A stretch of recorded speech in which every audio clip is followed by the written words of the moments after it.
as we go through the afternoon. But many of us still seeing bright or sunny spells out there. It may not be as hot as Saturday, but temperatures still climbing widely up to 29, possibly even 30 degrees. Now, a bit of a change comes into store as we go later on into Sunday as low pressure starts moving in from the west. So cloudier skies, especially across the southwest of England, with the odd shower. And then that leads into a more unsettled start on Monday and Tuesday with showers, longer spells of rain, temperatures generally returning to average. Expect a warm front moving from the kitchen right through to the rest of the house. Boxed boilers, sponsors of weather on GB News. Imagine having an extra £1,000 to spend each week for an entire year. £54,321 in tax-free cash could be yours. Cash to spend however you like. £54,321 in cash could be landing in your bank account this year. For another chance to win £54,321 cash, text cash to 63225. One entry costs £2.50 plus one standard network rate message. Or text bonus to 63225. 5 entries cost £5 plus one standard network rate message. Go to gbnews.com/win. Entries start at £2.50. Call 0903 686 3232. Calls cost £2.50 plus your network access charge. Or post your name and number to GB14 PO Box 8690 Derby DE1 9TT. UK only. Entrance must be 18 or over. Lines close at 4 p.m. on the 1st of August. Please check the closing time if listening or watching on demand.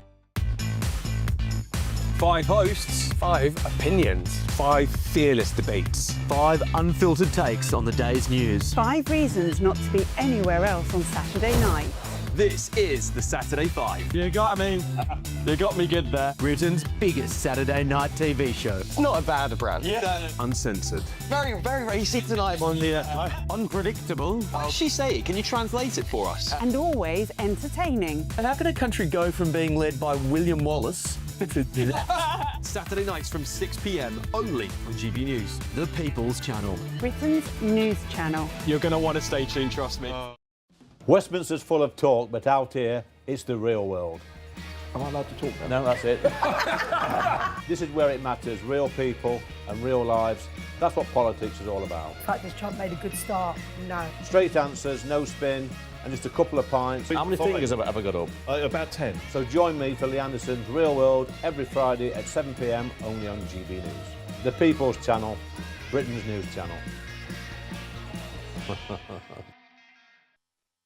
You want to know what's really going on in the corridors of power? Labour don't know what to do with you half the time, and that makes you quite lethal in the chamber. Get behind the headlines with Chopper's Political Podcast. Join me, Christopher Hope, as I sit down with the great and the good of British politics. We'll see where this ruling takes us. These are the stories shaping our nation. Chopper's Political Podcast, available now on all platforms. Listen in and stay ahead.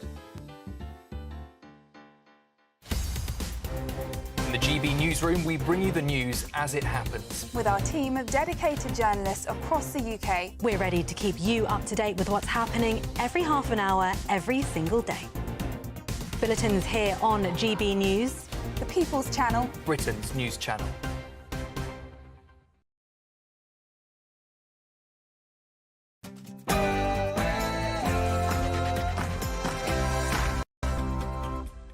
Saturday night. This is the Saturday 5, the UK's biggest Saturday night TV show. I'm Alex Armstrong, of course, along with a bit of a different 5 this weekend. We've got, unfortunately, Will Kingston's back, Lucy White making a debut on the show, Bruce Hamill making his debut on GB News, and Jonathan Liss. Anyway, it's great to have you, Jonathan. Tonight on the show, Labour has devastated the private school sector. Islamophobia does not exist. There is a coup happening in the courts and you need to be terrified about it. And the Home Secretary has full control of your data, and what do you know about it? Free speech should be consistent for everyone, even if you don't like them. Oh, it's 6 p.m. and this is the Saturday 5. Sting. There we go. Right, welcome to the Saturday 5. Well, in other news this week, budget Napoleon Emmanuel Macron and his squire Keir Starmer have struck a new deal on stopping the boats.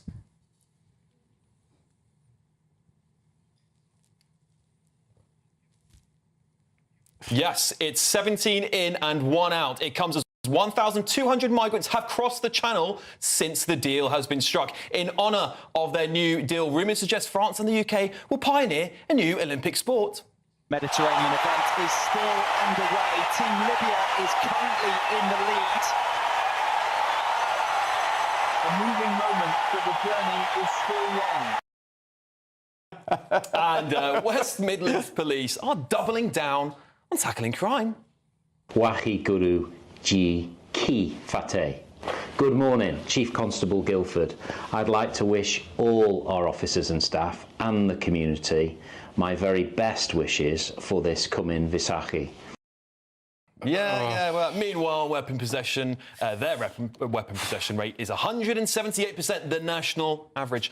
Good work, lads. Well, over in Warsaw, they've turned to an unlikely hero to help crush crime.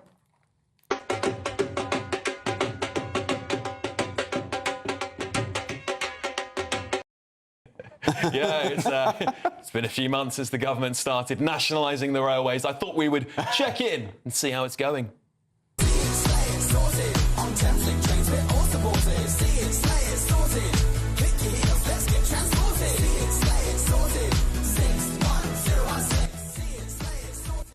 Yeah, definitely not see it sorted there, is it? And finally, this week we found out that 40% of the population would be better off on benefits. Yes, many are furious that thousands of cars have been awarded to people on benefits, many suggesting the claims are simply outrageous.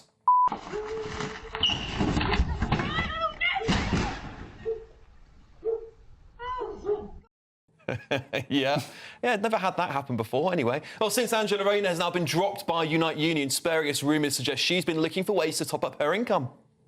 If you see something that doesn't look right, speak to staff or text police. Yeah, not sure about that one there. It's a very different looking Saturday 5 this evening as Kai, Renee and Trey are taking a bit of time off, and with names like those, you'd be surprised they aren't starting a new pop band, wouldn't you? But joining me tonight, making his debut, not just on the show, but on GB News, it's Bruce Hamill, better known on social media as Bruce Unfiltered. What a sensation he's become there.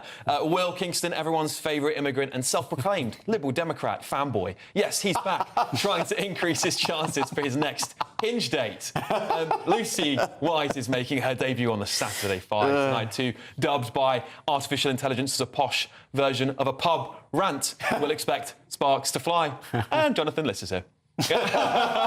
Jonathan, don't worry, it's an inside joke. Strong. And of Just course, because I outed you a couple of weeks ago, mate. Yeah, exactly. And of course, we want to know your views as well. Send them in to gbnews.com/yoursay. And don't forget to get your questions in for Ask the Five. Nothing's off limits. And vote in our poll. Today, we're asking lots of different questions about what you should debate, including whether we should all be celebrating the Macron-Starmer immigrant deal. So get voting on gbnews.com/poll. But first, it's your Saturday night news with Sam Francis.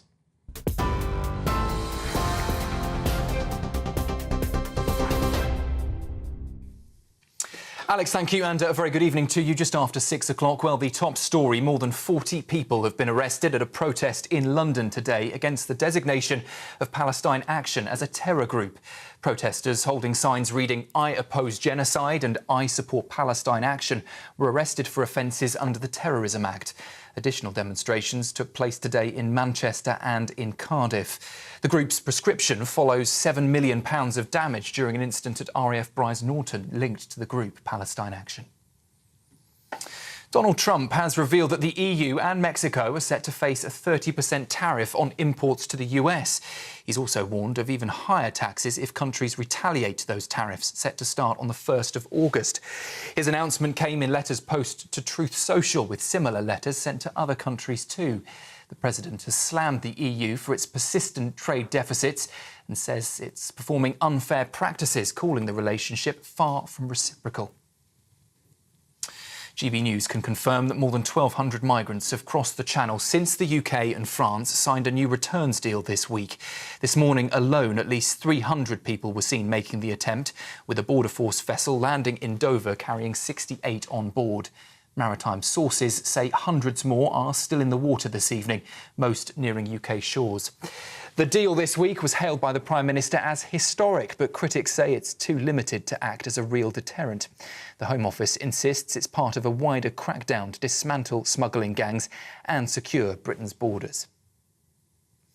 A new report has revealed the engines on the Air India Flight 171 were cut off just before it crashed, killing at least 260 people. 53 on board were British nationals headed for Gatwick Airport. Cockpit audio shows confusion inside, with one pilot questioning why the other, quote, did the cut-off. Experts say it's nearly impossible for both fuel switches to be pulled accidentally. The sole survivor, a British national, managed to escape through a hole in the fuselage. The airline is now fully cooperating with investigators as they analyse flight data. Here, the Department for Transport has called it a tragic accident and says it will review the Indian authorities' findings. Labour's ties with one of its biggest union backers are under threat, with Unite's boss saying that Angela Rayner's behaviour over the Birmingham bin strikes is utterly abhorrent. Sharon Graham claims the Deputy Prime Minister is aiding and abetting fire and rehire tactics and confirmed Unite has voted to suspend her membership. The union's conference also backed a move to re-examine its affiliation to the entire Labour Party, a relationship worth hundreds of thousands of pounds a year. Angela Rayner, though, says she actually resigned from the union back in April. An update on news from the Middle East, and ceasefire talks between Israel and Hamas are reportedly on the brink of collapse, with negotiators in Doha accusing Israel of stalling to buy time during Benjamin Netanyahu's visit to the United States. Palestinian officials say Israel sent a delegation to Doha with no authority to agree on key issues. The proposed deal would see Hamas release half of the 20 living hostages and some of those dead during the 60-day truce. Mediators, though, warn the process is hanging by a thread and could collapse without urgent American intervention. And in a historic win at Wimbledon tonight, Polish 8th seed Iga Świątek has claimed her first women's single title at the All England club without, would you believe, giving up a single game. The match against American Amanda Anisimova lasted just 57 minutes and marks the most one-sided final in 114 years. The Princess of Wales spent the afternoon there on centre court to watch the spectacle and present the trophy after last year's presentation to reigning champion in the men's final, Carlos Alcaraz. That's the news on GB News. Plenty more still to come right here. Don't go anywhere. For the very latest GB News direct to your smartphone, sign up to News Alerts by scanning the QR code or go to gbnews.com/alerts. Yes, it's Saturday night and you're with the Saturday 5. Over the next 3 hours, as many of you know at home, it's the biggest debates, hottest topics and fantastic interviews. I'm just going to quickly read out some of your very briefly read out some of your comments, because we love reading out your comments here on the show. Joanne says, great to see Bruce on the show, and so does Diane, actually. Diane says, welcome to GB News. Bruce, yes, welcome, Bruce. Nice to see your face here and not on social media for a change. It's great to have you. Yeah. I've got more of your comments. I'm stacking them up here for the rest of the show, so keep them in. I'm keeping an eye on them as they come. But let's crack on with tonight's first debate, and of course, I'm going to kick us off. What else is new? Nothing new there, Will. Eh? There is a serious and dangerous coup taking place in our courts, and it has absolutely terrified me. Keir Starmer and Shabana Mahmood, the Justice Secretary, are planning on giving far-left activist judges full control of our courts. For 900 years, we've had jury trials in Britain, but Keir Starmer wants to ditch them. In my opinion, this is yet another Orwellian wet dream of the far left, giving the woke, elitist, Britain-hating judiciary full autonomy over trials. And as always, stripping away your rights needs a cover story. And this time, it's cost-cutting, isn't it? And clearing a backlog. They say it'll save £31 million. Well, that sounds like a lot of money, doesn't it? And it is a lot of money. But let's just bear in mind, it's 0.2% of the justice budget. On top of that, our good friend David Lammy spent over £1.3 million on flights overseas in just 3 months. So that gives you an idea of the scale of money this is going to save by reducing your right to a fair and free jury trial. Not by your peers anymore. It'll be by some ultra-wealthy North London judge. Look at the case of Jamie Michael, cleared of racial hatred in 17 minutes by a jury of ordinary people. Of course, they saw through the nonsense, didn't they? Now compare that to Lucy Connolly, handed 31 months behind closed doors with no jury trial at all. That is where our judiciary is headed. This isn't reform, this isn't cost-saving, is it? It's regime change, a full-blown power grab by far-left authoritarians, and they just happen to be in robes and a wig. Right, let me bring in my panel on this topic here. Will, quite scary stuff. The Shadow Justice Secretary, Robert Jenrick, of course, brought this to light earlier in the week. But this is the justice system in this country is bankrupted, in my opinion, at least morally bankrupted. This is just going to extend that even further. It's sinister, isn't it? And the really annoying thing is that they have cloaked this as an administrative move when it is very clearly an ideological move. We've seen all the silly refugee cases and the way that the judiciary has been ideologically captured in this country. And this is a really easy lever for this government to pull to continue to infiltrate the country with a woke far-left ideology. I think it's incredibly scary. Jonathan, what do you make of it? I've never heard such a load of clickbait garbage in my life, mate.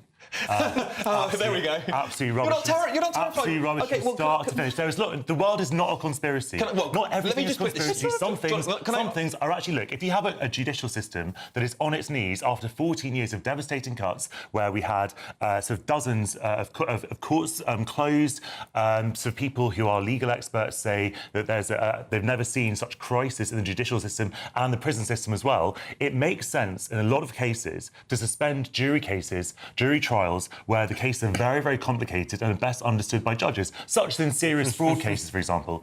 There are many, many countries which you would consider to be democracies where it's completely normal to have a series of one judge or three judges presiding over a case and determining guilt, and there's always a right of appeal. Just because you don't like the government, it doesn't mean that everything is a conspiracy out to get people who share your views. I'm not saying it's not a conspiracy, because this is potentially happening. A conspiracy would be some hypothetical jargon. This is actually a proposal by the government. Let me bring Lucy into this one. What do you make of these potential reforms? Well, I have to agree with Will, to be honest with you. I think we know that this government is completely biased, and we don't see justice. The issue is the United Kingdom is supposed to be a country that upholds rule of law to the highest form.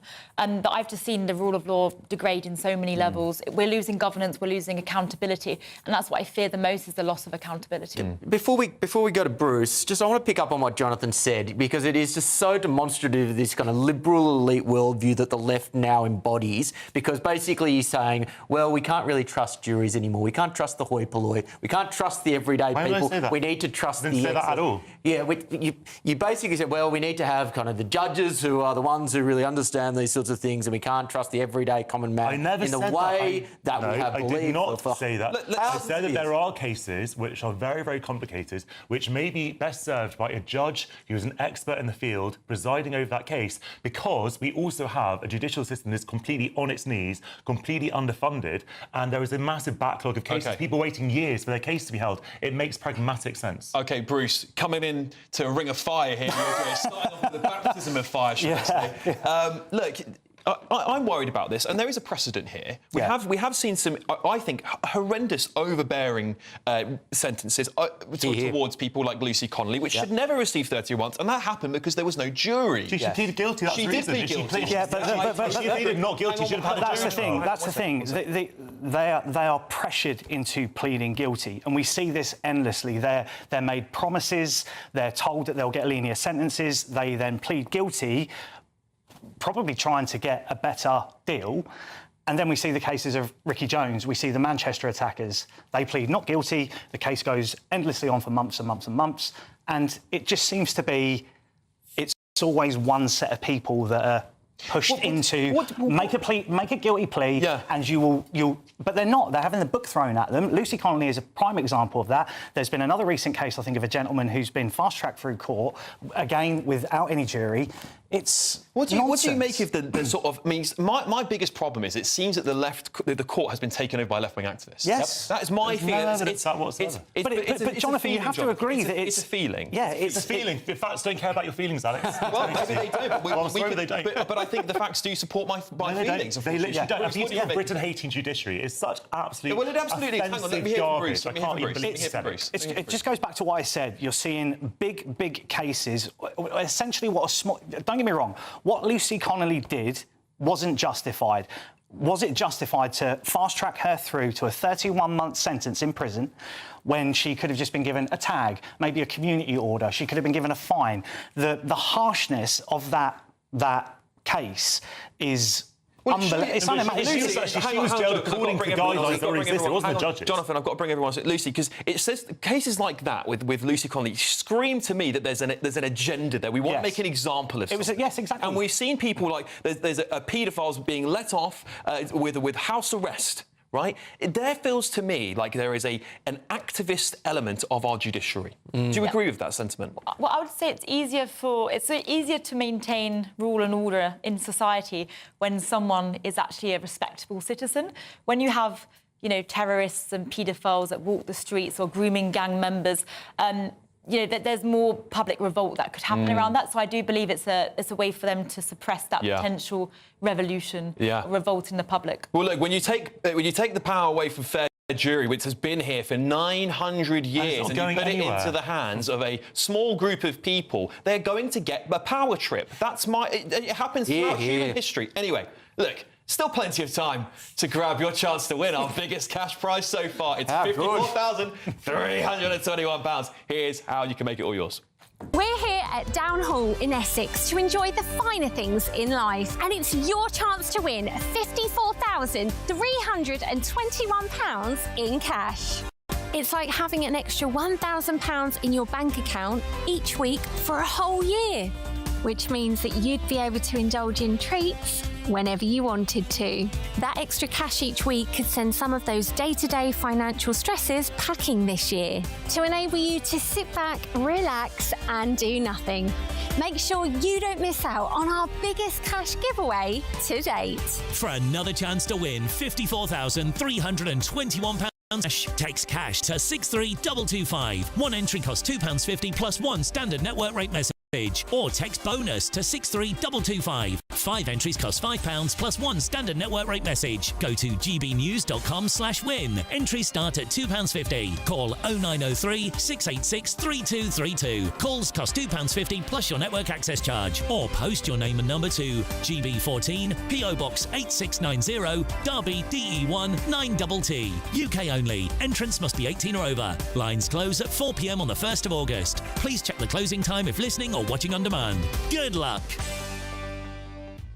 All right, good luck, everybody. I'm very jealous you can enter and I can't. Anyway, still to come tonight, Lucy, what have you got for us? Islamophobia does not exist. Oh, I think that's going to be a banging one. We'll see you after the break.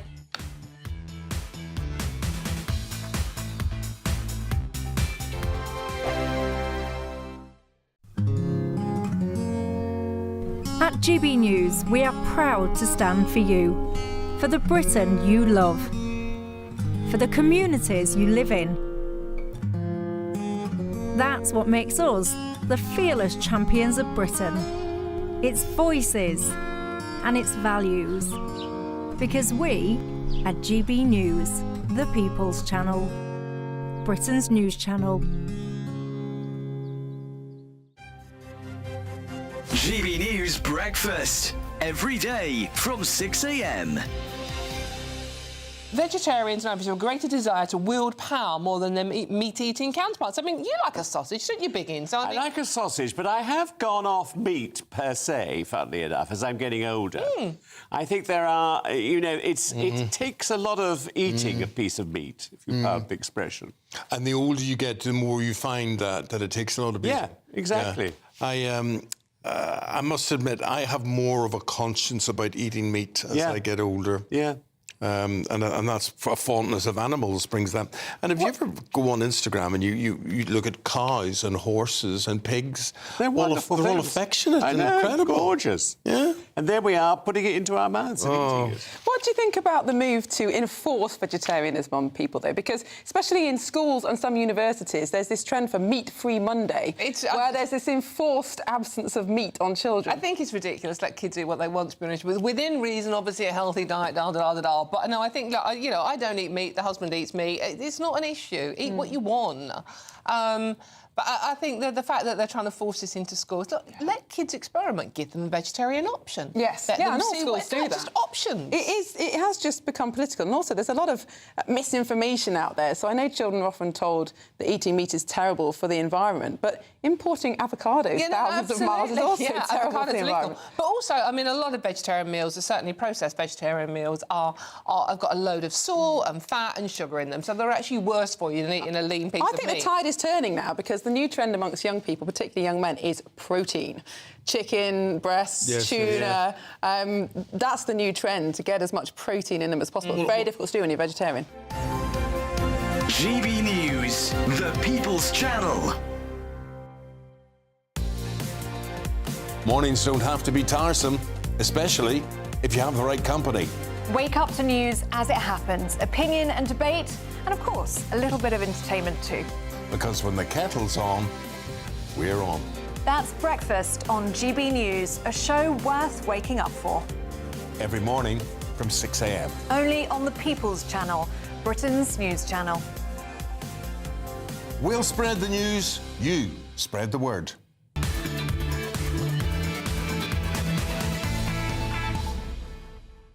Welcome back to the Saturday 5. I can feel it's going to be a fiery one tonight, guys. Please, of course, I love hearing what you have to say. gbnews.com/your say. And from 8 o'clock, Ask the 5. I collect your Ask the 5, so you can ask us anything you like, and I literally store them here on my computer, and I read them out at 8 o'clock. So a question, just put Ask the 5 in your say stuff, and I know what you're going for the 8 o'clock, and we'll get them read out, I promise. Well, anyway, thank you for everything you've been sending us into us so far. Karen's got some thoughts here on Islamophobia, but because we're going to come to that after, because now it's time for your next debate. And Lucy, what have you got for us? Great, thanks, Alex. So basically, it's really important to understand that Islamophobia as a concept does not exist. Why? Because the word phobia is an irrational fear with little to no real danger.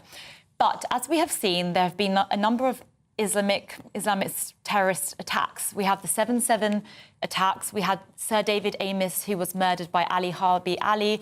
We've had Axel Ruda Cabana. We've had the Manchester airport attacks, and the list just goes on and on and on. So there is actually a real fear of Islam, and so for Angela Rayner and for the government to gaslight us and say, oh no, Islamophobia needs a definition in UK law, that is gaslighting the public. And recently, last year, there was a poll that showed Islamophobia had increased by 73%, and that's what triggered this new Islamophobia definition. But what the government failed to do was to explain to us why. And that why is, OK, yes, Islamophobia has increased because of all the threats I just mentioned. And quite frankly, I think that, you know, the UK, we are not a Muslim country. There are approximately 50 Muslim countries. And those that want to uphold their faith, they should simply remigrate back to those countries. It does not belong here, and we should certainly not be changing the law. OK, thank you very much, Lucy. Will, you're a man of free speech. I am. Yeah? Are you free speech to the max? Yeah, I am. Yeah. It was very funny watching this table because Jonathan looked in physical pain as that monologue was going on. So I'm looking forward to hearing that. And of course, Lucy's entirely right. To steal the immortal words of Andrew Cummins, I've got them here. Islamophobia is a word created by fascists and used by cowards to manipulate morons. And that is exactly how we need to look at this. Religion is a choice. Being Islamic is a choice. Your ethnicity is something you can't choose, and that is something we should be much more severe on when it comes to speech issues. But when it comes to a choice of a religion, it should be open to scrutiny like any other religion, or indeed like any other ideology. OK, before I come to Jonathan, because I know Jonathan's got some very strong words for Lucy here. Bruce, what do you make of Islamophobia, the definitions of it, the fact the government wants to create Islamophobia? Well, it's bringing back blasphemy laws, isn't it? It's criticising people for having an opinion on a religion, but we don't see it on the opposite side, do we? Do we see an attack on, or any kind of definition against Christianity or Catholicism or anything like that? No. So, yeah, I find it a bit absurd, to be perfectly honest. People should be entitled, like Will said, to free speech, to their opinions. If you don't agree with a religion, why can't you say that? OK. Jonathan, you're gearing up for... I can feel there's a moment happening. Do you think it's possible to be racist against a Muslim person? No is the answer, because... I was asking Lucy, because she did the debate. Well, I think this is a religion. Do you think it's possible to be racist against it? Is it possible for me to say the most disgusting things about the group of people in this country who are Muslims, and I could daub it on a wall or outside a mosque, but it's not possible for me to be racist? What race? What race? Just answer the question. Is it possible for me to be? Is that racist, Lucy? I don't think it's an issue of racism. So is it okay? So it's as a Jewish person, I find what you are saying to be one of the most offensive things I've ever heard on this channel. And I've had a lot of things. I've had a lot of things on this channel. It is so profoundly offensive to me that you think it's not possible to be racist against a group of people who have objectively and demonstrably been marginalised and oppressed for many, many years in this country. The fact that it's a religion is completely irrelevant. Oh, rubbish. If you are saying, look, a conversation about anti-Semitism, does anti-Semitism exist, would never in a million years air on this channel. OK. But we have such a double standard about Islamophobia, which is in itself Islamophobic. Lucy, what do you think? Well, I would say the fact that we had a sitting MP, Tahir Ali, call for the reintroduction for blasphemy laws in the UK is quite astonishing. And if you look across the globe, there are only 7 countries on the planet where blasphemy is punishable by capital death. And if you look at those 7 countries, they're all Islamic countries. So Islam is the only religion in the world where blasphemy can lead to death. And if you look at Pakistan, this is the only country where mobs get together and they will actually lynch someone to death in public for speaking about the Prophet Muhammad or the Quran. And what scares me is that we saw with the Batley school teacher, just because he showed a cartoon of the Prophet Muhammad in a religious studies class, he was essentially cancelled and had death threats. And I've done a lot of research into this school, and 30% of those school students were Pakistani, which means that their parents from Pakistan are used to this mob-style lynching culture, and we don't need that. I don't want us to turn into a head-to-head because we've got loads of time. I want to bring in Will. I want to pick up on the dime store sophistry from Jonathan. The fact that he is actually comparing this to anti-Semitism is wrong. We all know that Judaism is both an ethnicity as well as a religion, and we talk about anti-Semitism, we talk about why can't it be the other? So I'm not saying I disagree, but just for the audience's sake, why can't it be the other way around? What do you mean, sorry? Why can't Islamophobia be the same as anti-Semitism? What's the reason behind that? Because when we refer to anti-Semitism, we are referring to the Jewish ethnic group. We're not referring to Judaism as a religion. Yep. And there is that's never really been in question. And the fact, Jonathan, that you just imply that this is somehow racist and you can't actually say what race is being discriminated against goes to show how utterly ridiculous the position is. Well, it's just not true. There are white Muslims, there are white Muslims, there are Muslims all over the world. Race is a series of unbridgeable differences between people. Sure. And racism, and look, race is constructed anyway. Racism is not... Race is constructed. This is social construction. Racism fully exists. OK. I mean, I could be racist against you if I want to be. OK, Bruce? Yeah, well, he's right. Racism does exist, but when you start putting religion into that, where do you draw the line? How do you then... You're defining something... It's not about the religion, it's about the people. It's about the people who belong to that religion. It's not about me being... It's not about me criticising tenets of Islam. It's about me Muslim people. Run over, everybody. We've run over. It's we could have this debate again, I think. This is a very, very hot debate, and I'm sure is going to heat up more, so stay tuned on that. But still to come tonight, Will, what have you got for us? Oh, I'm meant to be talking about VAT on private schools, but I'm almost tempted just to keep that rolling. But no, I'll be talking about VAT on private schools, how much of a disaster it has been from this Labor government. OK, here's your weather.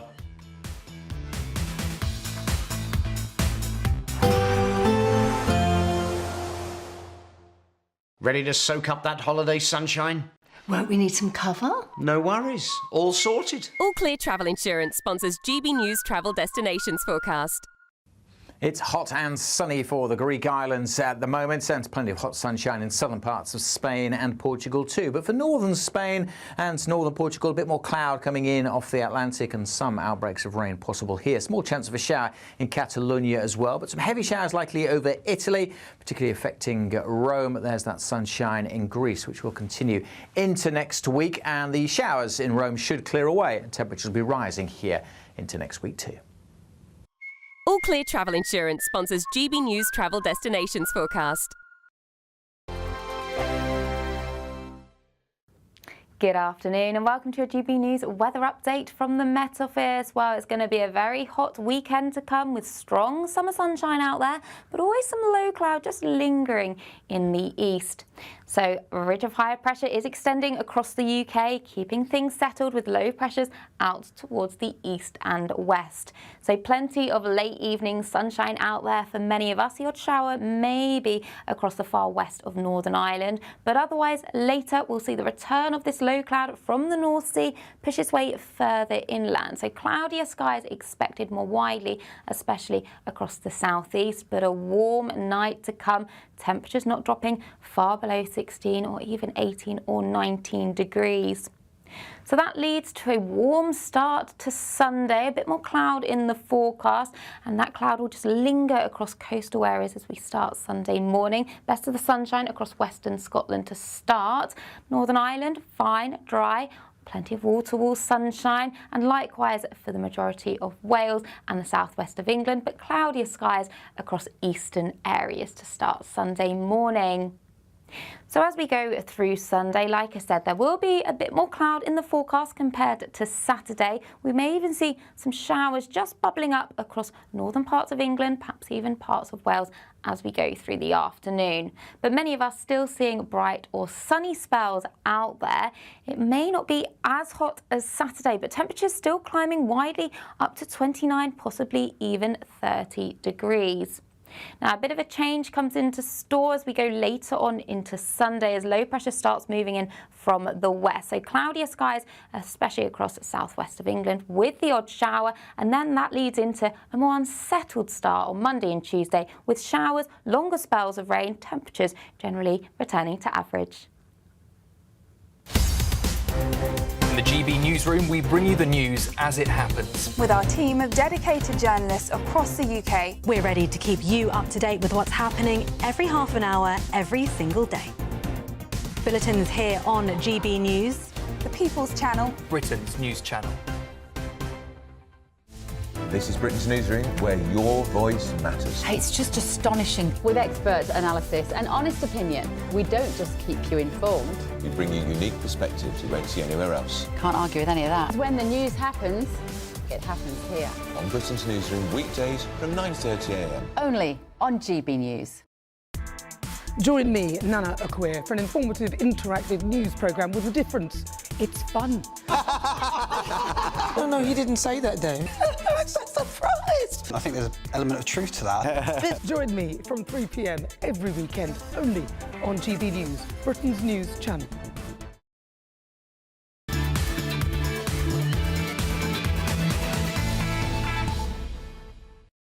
Well, it's hot outside and it's certainly hot in here, let me tell you that. Welcome back to the Saturday 5. Please get in touch with me, gbnews.com/yourstate, and ask the 5 questions. I've seen some have come in, some really, really good questions. That's coming up at 8, so you're going to want to miss that.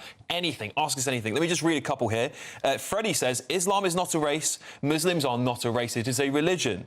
Well said. Yeah, what else have we got? Let me see if we can do a quick one here. Yeah, Linda says Islamophobia is not racist, it's religionist. Tell Jonathan to get a grip. Right. Well, we've got lots more coming up, I tell you that. Please keep them coming, and we love reading out your messages here on the Saturday 5. But it's time for your next debate. It's our favourite immigrant on the panel. The only, well, maybe the only immigrant on the panel, actually. Will, what have you got for us? Yeah, I'm the diversity hire, Alex. It has been 6 months since Labor introduced a 20% VAT levy on private schools. The Telegraph this morning led with the impacts of that decision. And in what was the most predictable, slow-moving car crash of all time, it has revealed that 44 schools have closed and counting, which will disrupt the education of 6,000 British students. There are plans to hire an additional 6,500 teachers in the public sector have been watered down. And moreover, the relatively small $1.7 billion that was initially expected to be gained out of this measure is already being revised down.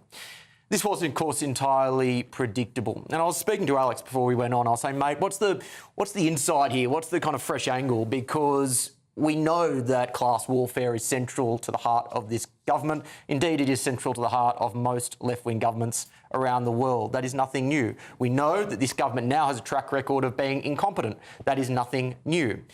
The insight is that this is demonstrative of the broader problem at the heart of this government, and that is that they do not understand business. They don't understand the private sector. They don't understand how economic incentives work. And as a result of that, they were not capable of seeing the massive move from the public sector or from the private sector to the public sector. It's the same reason why they're still talking about wealth taxes. It's the same reason why they are continuing to put up taxes as wealthy people leave this country and as growth continues to stagnate. This is unfortunately a sad representation of how ill-equipped this government is to handle the economic problems this country faces. Lucy, education, as Will was correctly saying, has been a bit under attack, and the government obviously would argue that, you know, they needed to make these. They need to tax somebody. They need to tax someone, right? They've blown up all the other taxes they were going to possibly put on, and cuts at least. You know, would you say it's fair that all students should go to the same schools? No, absolutely not. So first of all, let's take a look at this private school. So the parents who choose to send their children to private schools, they're already alleviating the tax burden a lot. So they are already paying tax for state-funded schools. Plus, they are alleviating the burden of state schools by sending their children to private schools.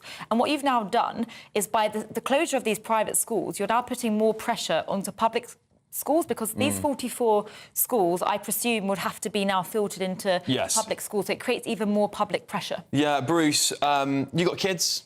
Yeah. How would you feel if you had to drag that child out of school and put them into a new one halfway through their term? I'd be devastated. And I think, going back to what Will was saying, it's a direct attack on the work. I think what people miss is there are a lot of people in this country who work very, very hard to earn a living. They get good salaries.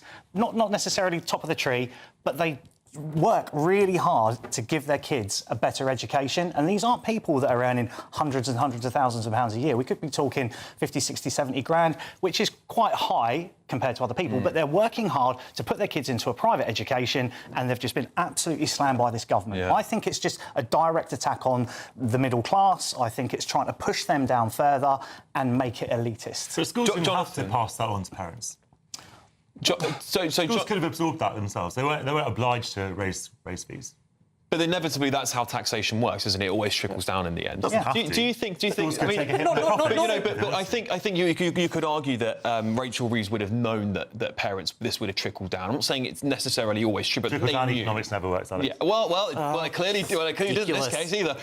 Do you think this is an attack on aspiration? No, of course not. And I think it's the idea of it that is quite offensive to the 93% of parents who don't. I think you're not offended by it.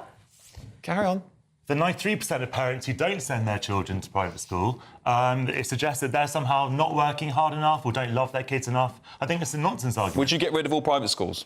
No, I wouldn't do that. I think that people should have the right to go to private school. And I went to private school myself, and I always think that it would be like pulling the ladder up after myself if I would say that other parents shouldn't have the right to send their kids to private schools. But I do think that private schools are inherently unfair, and they bake in the sort of economic inequality in this country and aspirational inequality as well.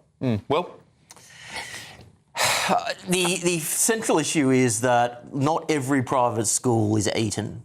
No. Many of these schools are operating on razor-thin margins, and if this is something which they have to actually pass this on to families, otherwise they will not be able to continue operating, as 44 of these schools were. And that has a direct impact on the public education sector that Jonathan admires and rightly thinks is very important. Yeah, and that's where I think you're missing the point, Jonathan, is there's been schools closed because of this. Where are those kids now going? That then puts more pressure on state schools. So basic. It's just a lot of private schools, I think, were already failing before that. I don't think that, as I say, I don't think that any private school should be forced to close. But we also, you're a capitalist, if I'm not mistaken, and you will also understand that nothing has a right to exist unless you think that private schools should be the only sort of industry, only business in the country that should be nationalised or sort of subsidised by the state, because that's what you have before. So an effective tax cut, tax break, a state subsidy, a literal single state subsidy on a private company. Now, as a right-wing capitalist, presumably you think that's wrong, except you don't. I'm getting the wrap Very up. quickly, very quickly. I agree with you to an extent, but the fundamental point is if you don't have that tax break, this will end up costing the taxpayers more money by the shift through to public education. Yeah. OK. Oh, it's very, very warm in here. You can someone turn the air conditioning up for me, please. It's actually quite warm in here. Genuinely, it's quite warm in here. Right, still to come tonight. Jonathan, what have you got for us? Free speech should be consistent for everyone, even if you don't like them. Well, there you go. That's, well, much to be said about that after the break.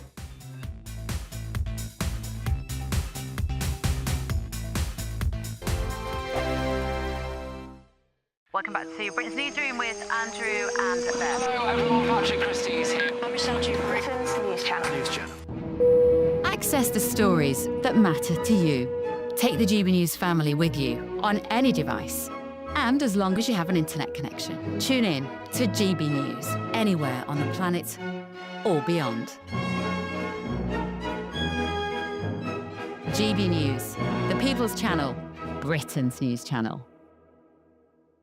Westminster, the ultimate clique. And you're fighting like rats in a sack. But here on the Camilla Tominey Show, we ask the questions the establishment media is too scared to ask. OK, let me ask you a straight question, because I know you're a straight-talking politician. Whether it's net zero, illegal immigration or law and order, nothing is off limits. You had the power then. Yeah, as I and say, now you've lost it. That's the Camilla Tominey Show, a politics show that's fearless. But no, let me finish my question if you don't mind, because it is my show. Sundays at 9:30, only on GB News, the People's Channel, Britain's news channel. Westminster's full of talk, but out here, it's the real world. Am I allowed to talk now? No, that's it. This is where it matters, real people and real lives. That's what politics is all about. In fact, has Trump made a good start? No. Straight answers, no spin, and just a couple of pints. How many fingers have I got up? About 10. So join me for Lee Anderson's Real World every Friday at 7 p.m. only on GB News. The People's Channel, Britain's news channel.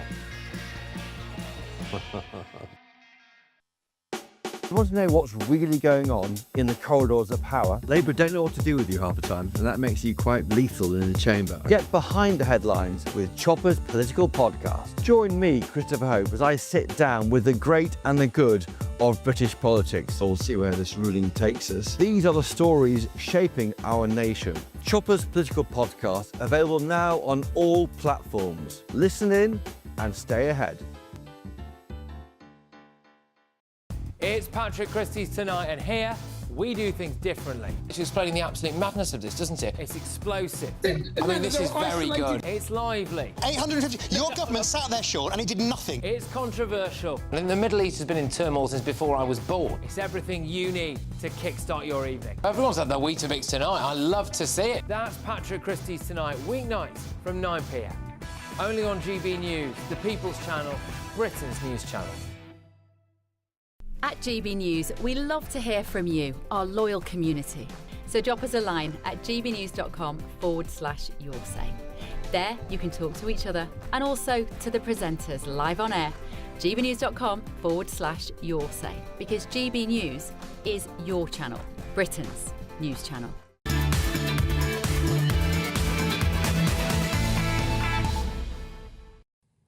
Thanks for joining us on such a beautiful Saturday. I hope you're all staying very cool at home, even though the debates here are very hot. Let's put it that way. I'm going to get to some of your comments very, very soon, but I want to crack on with our next debate. And I believe, Jonathan, you're going to take it from here.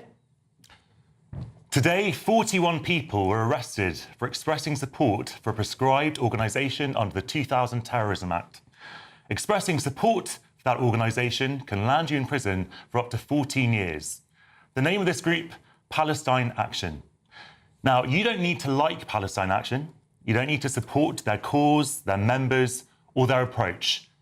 But you may, if you are a professed supporter of free speech, find it strange or disturbing, or you even may get indignant about the fact that someone could be sent to jail simply for expressing support for an individual or a group. Now, here's the thing. I meet a lot of people on this channel and elsewhere who are free speech warriors, self-proclaimed. They bewail the cancel culture, the woke left, the jailing of Lucy Conley. I've heard almost none of them speak out about the outrage of prescribing an organisation that they don't support and the potential jailing of people who express support for that organisation as well. Because here's the truth. A lot of free speech warriors actually don't support free speech. They just want free speech for the things that they like. I don't think that anyone should be sent to jail for expressing a peaceful opinion. OK, well, do you know what, Jonathan? I absolutely concur with you. I completely concur with everything you've just said. The interesting thing was about the Palestine Action, because that's a good example. I was there last week while many of them were being arrested, and they were doing everything they could to shut me up and stop us reporting the facts. It was absolutely fascinating. There we go. You can see some footage. I think that might have even been from today, actually, this footage on the screen here. But, you know, there was so many of them trying to stop us from saying what we want to say. And as I've always said, I will die for people's right for free speech, because even if they don't agree with me, even if they want to shut me up, I still went and publicised what they had to tell the government live on air. And I did it without intimidating them, without asking any difficult questions. You, on the other hand, you're a free speech absolutist, aren't you? Alex, my hero, my hero. You're a free speech absolutist, so you don't believe there should be any red lines, do you, Will? Well, I'm a bit concerned because you actually have just told me in the break that I'm a bit unusually soft tonight and weak, but I have to agree entirely with Jonathan, and I think he is right. I think there's a real problem in this country, but it's a problem across the West where we are confusing the distinction between word and deed. So I don't think you should, and actually now I need to be quite careful with what I say. I don't think it should be illegal to express verbal support for this group. At the same time, I think you come down on them like a ton of bricks if they are going to go onto military bases and damage military equipment. But that's the point. I'm not saying, I wanted to, I don't want to talk too much about the case, but a group can be guilty of criminal behaviour, for example, but no one is talking about prescribing Extinction Rebellion or Just Stop Oil. It would be, the idea of it is ludicrous, and this is why I think that it symbolises the government's increasing authoritarianism. The fact that they don't like the pro-Palestinian cause, they're attempting to silence dissent, and that is very, very dangerous. And if you don't come out in support for people like this, then eventually the government might prescribe an organisation that you do like, and then you'll feel yourself. Sorry, I've got to do a quick line. Lucy, what do you make of it? Do you agree with Jonathan? I would just say it's quite rich coming from you when I've just said that, you know, the whole issue of this Islamophobia... I don't think you should go to jail for it.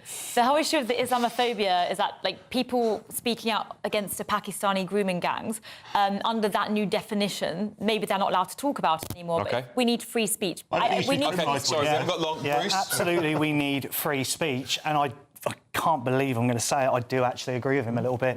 The problem, we have to keep free speech, but they did go onto a military base. I agree with Will. They went onto a military base.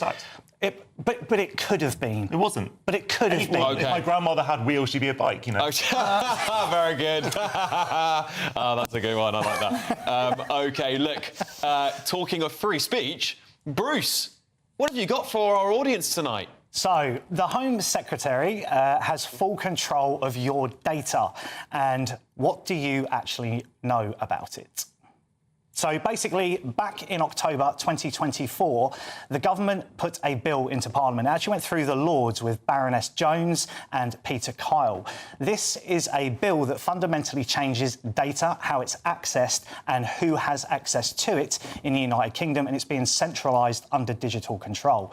They will be able to access private organisations for your health records, your banking details, your ID, your biometric data, your facial scans, your fingerprints, and the Home Secretary will control every aspect of it. They can even vote on this bill and vote on changes on this bill without parliamentary vote. So it is probably, for me, one of the most authoritarian bills that nobody knows about. It took a year to go through the House of Lords and Parliament. It was barely publicised in the MSM, and it hit royal ascension on June the 19th this year. For me, it is the foundation to central bank digital currency and digital ID. Bruce, can I ask a follow-up question? Do you think people care?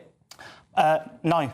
No. Yeah, and I think this is literally what I was about to come on to. When you take some of the topics we've been talking about here tonight, there's a beautiful thread between them all, isn't there? The judiciary having no jury, so you don't get tried by your peers. We're talking about whether or not we should have new definitions for hate speech. We're talking about data being controlled by a centralised authoritarian government being extremely worrying, and then whatever Will was talking about. But there is a dangerous thread, isn't there? There is a dangerous thread, and it worries me. I don't care who's in government, because I have a lot of bad things to say about the Tories. I have a lot about... They did an abysmal job. In fact, most of the laws that Labour are potentially weaponising now were made by the Conservative Party, so no love lost for them, by the way. Lucy... It's quite dangerous, isn't it, when we give all of our data to these big companies, but now we've got governments taking control of it. They could look into almost everything. They could know everything about you without your authority. Yeah. I mean, it's really hard. I think there's a lot of our personal data already out there. It's just how they use it. So will they use it to invade your personal privacy? Or I'm more supportive of the idea of, for example, if it were to prevent crime or catch certain criminals or to prevent crises from happening, then I understand that. I think it's all about the use. Is it for good intention or for evil purposes? Well, this is so... In 2013, of course, Amnesty International, I think they started taking the government to court because of the spying that was unveiled by Edward Snowden or GCHQ and the American Security Services. So it does make you wonder, doesn't it? It does make you wonder whether they would use this data without your knowledge, as Amnesty International have claimed they have. Yeah, reasonable question. I struggle with this one because the question I was making to Bruce was kind of a point, which is I don't think people really care about this. I think people go, we've already given so much of our data away to the big tech companies, our lives are fully online now. But there were gates. There were gates. That's the thing, is there were gates, and those digital companies generally protected your data.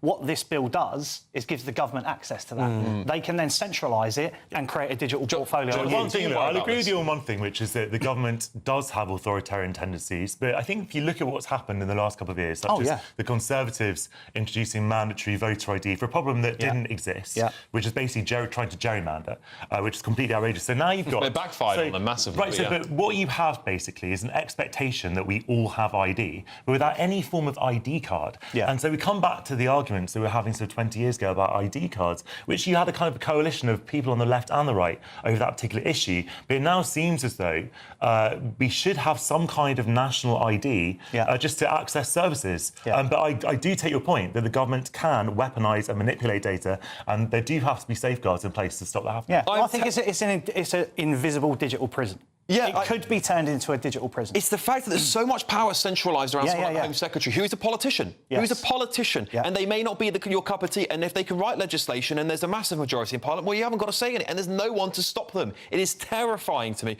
And we know they're going to bring this digital ID out. We know it's coming. We know it's coming, don't we, Will? What do you make of that digital ID? No, I agree. This is the Blairite dream, which Starmer is now carrying the torch for. So I think it is very much in the works. Well, it's the Gov. Sorry, Lucy. The Gov.uk One app is now being fully trialled, and the veterans card is going to be the first thing to go digital. That's this year. Vaccine passports were sort of the prelude to this, weren't they? Yeah, I was literally about to say, I think 2020 gave us a demonstration of how much power the government has when it needs to. You know, from lockdowns to COVID vaccine passports. I think that's just... a preamble of what's to come. Yeah, I do find this terrifying. Even as someone on the left, very briefly, Jonathan, do you fear ID cards being used in the country? I don't fear ID cards per se, because we basically already need to have them. And if you don't have a driver's licence or a passport, then you are shafted in so many ways in this country. And so, but what I do think is that it needs to be fully regulated so the government can't weaponise it. OK, well, loads more to come on the Saturday 5, so stay tuned. We've got a big interview on why Angela Rayner was kicked out of Unite. We're going to have a trade unionist coming onto the show to tell us more about that. Plus, we're going to have a first look at our triggered tantrums. That's part of the show where we have these insane meltdowns. Trust me, they are absolutely hilarious this week. You're not going to want to miss it. Loads more to come, and I want to hear what you have to say. Put your Ask the Fives into me right now during the break, and I'm going to start collecting them while you grab a cup of tea. I'll see you just after the weather.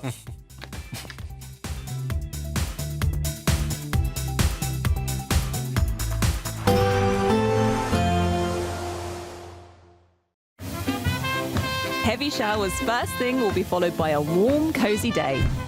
Boxed boilers, sponsors of weather on GB News. Good evening and welcome to a GB News weather update from the Met Office. Well, we've got another warm day in store on Sunday, then turning more changeable Monday and Tuesday with temperatures returning closer to average. So we've had this ridge of high pressure extending across the UK through today, bringing widely fine and settled conditions. There'll be lengthy late evening sunshine across the west through this evening, but out towards the east, low cloud returning from the North Sea and pushing further inland. So cloudier skies across the Midlands and the southeast as we start Sunday morning. But it's going to be a warm and uncomfortable night once again. Temperatures 12 to 17 or even 18 degrees. So a warm and humid start to the day on Sunday. Plenty of sunshine out towards the west into Scotland, but low clouds still lingering across eastern coasts. Plenty of blue sky across Northern Ireland to start the day. Likewise for Wales and the southwest of England, plenty of sunshine here. A bit more cloud just into parts of the southeast as we start Sunday morning. And in general, there'll be a little bit more cloud in the forecast on Sunday overall. But otherwise, plenty of sunshine once again across Northern Ireland, Scotland, Wales, southwest England.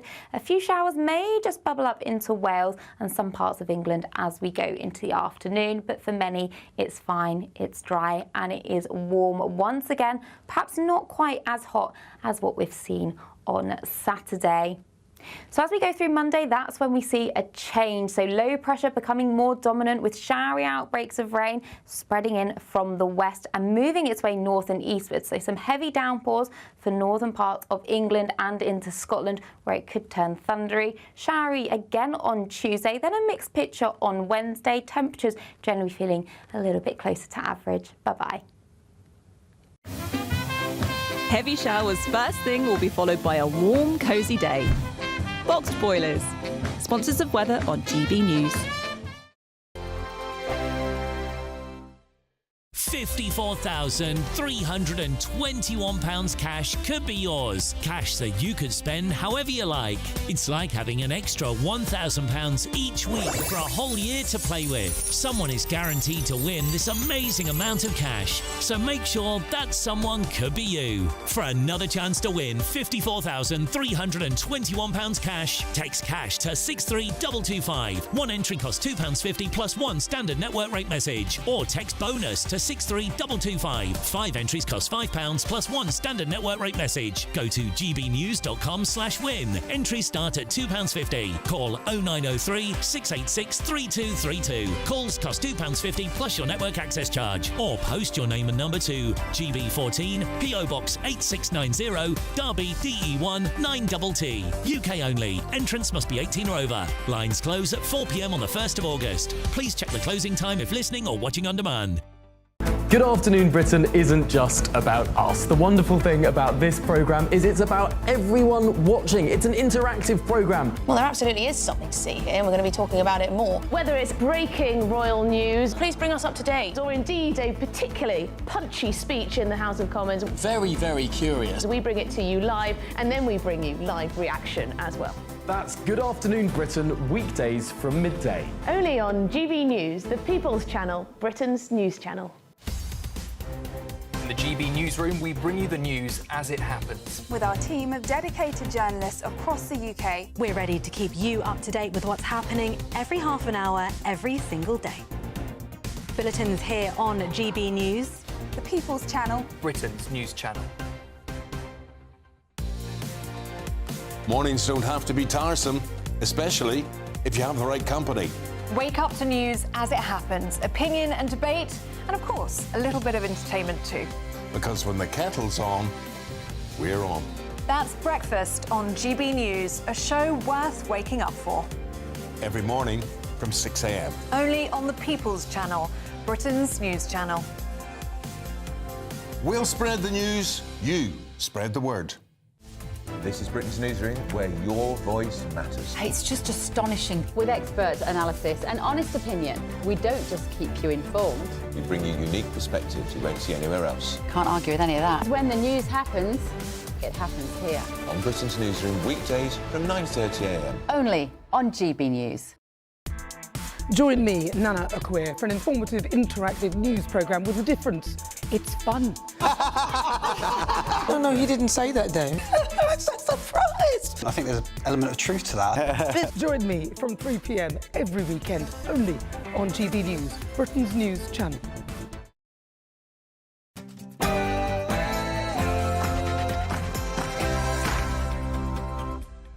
Welcome back, everybody. It's Saturday night, and this is the Saturday 5. I know it's hot outside, but it's even warmer in this studio. Trust me, it is the biggest Saturday night show on TV, of course. I'm Alex Armstrong, along with a very different 5 tonight. Will Kingston's, of course, back, unfortunately. Lucy Weiss is here, Bruce Hamill's here, and Jonathan List is joining tonight, too. Tonight on the show. Ding, ding, ding. We have your Saturday Scrap. We have our first bunch of 5 of the week. And Angela Rayner's been kicked out of Unite. We've got a guest on to tell us all about it. And we'll take a first look at our trigger tantrums. Plus, we'll be taking your questions in Ask the 5. It's 7 p.m. This is the Saturday 5.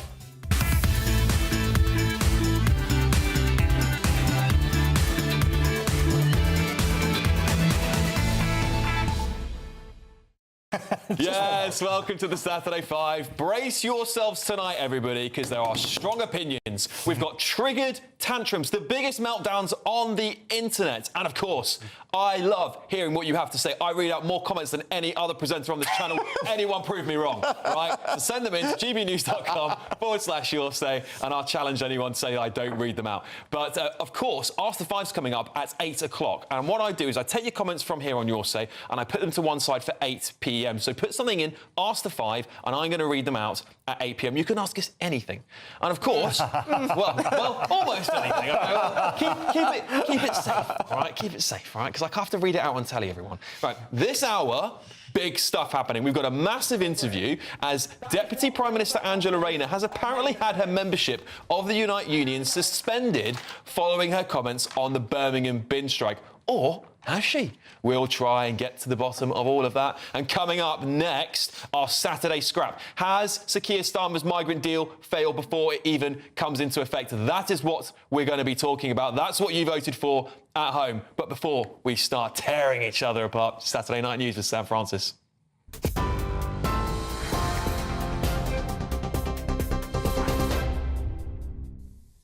Very good evening to you from the newsroom. The top story tonight. More than 40 people have been arrested at a protest in London against the designation of Palestine Action as a terror group. Protesters holding signs reading "I oppose genocide" and "I support Palestine Action" were arrested for offences under the Terrorism Act. Additional demonstrations today took place in Manchester and in Cardiff. The group's prescription follows £7 million of damage during an incident at RAF Briars Norton linked to Palestine Action. Well, that comes as nearly 60 MPs are tonight calling on David Lammy to immediately recognise Palestine as a state, warning that the current stance undermines the UK's support for a two-state solution. In a letter, they accuse Israel of ethnic cleansing in Gaza, a claim Israel strongly denies. The cross-party group is urging 5 actions, including continued aid support, tighter controls on West Bank trade and securing the release of hostages. Their plea comes as Emmanuel Macron publicly backed recognition as a path to peace during recent talks with Sir Keir Starmer. Donald Trump has revealed that the EU and Mexico are set to face a 30% tariff on imports to the United States. He warns of even higher taxes if countries retaliate. The tariff set to start on the 1st of August. His announcement came in letters posted on Truth Social, with similar letters sent to other countries. The president has also slammed the EU for its persistent trade deficits and unfair practices, calling the relationship far from reciprocal. More than 1,200 migrants have crossed the Channel since the UK and France signed a new returns deal this week. This morning alone, at least 300 people made the attempt, with the Border Force vessel landing in Dover carrying 68 people on board. Maritime sources say hundreds more were still in the water earlier this afternoon, most nearing the UK's shores. The deal by the Prime Minister was hailed as historic, but critics say it's too limited to act as a real deterrent. Two reports have reignited fears over the economy here in the UK. One warning of a dip in growth, the other projecting government debt could triple by 2075. The official forecaster says Britain faces daunting risks, with borrowing costs now the third highest among major economies. The OBR says the UK can't afford the promises made by politicians. It means a wave of tax rises is expected to come this autumn, alongside pressure to find savings in welfare and boost defence spending. The BBC, excuse me, let's try that again. The BBC is facing a dilemma over whether to air the next series of MasterChef. It's already been filmed and Greg Wallace is still in it. He has apologised, though, for using inappropriate language, but denies serious claims of misconduct, as 50 more people have come forward. An investigation by the show's producers is underway, and the BBC says it won't comment until the findings are published. Former contestants, though, say shelving the show would be devastating. Ceasefire talks between Israel and Hamas are on the brink of collapse, with negotiators in Doha accusing Israel of stalling to buy time. Palestinian officials say Israel has sent a delegation there with no authority to agree on any key issues. The proposed deal would see Hamas release half of the living hostages and some of those who've died during a 60-day truce. Mediators warn the process is hanging by a thread and would collapse without urgent American intervention.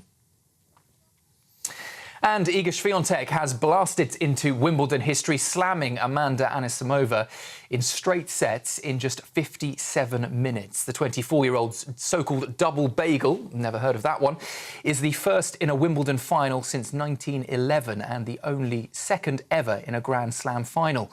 Presented the Venus Rosewater dish by the Princess of Wales earlier and £3 million richer. And elated Swiatek called the moment super surreal and promised more finals with her American rival to come. That's the news on GB News. Plenty more still to come. Stay right here. For the very latest GB News direct to your smartphone, sign up to News Alerts by scanning the QR code or go to gbnews.com/alerts.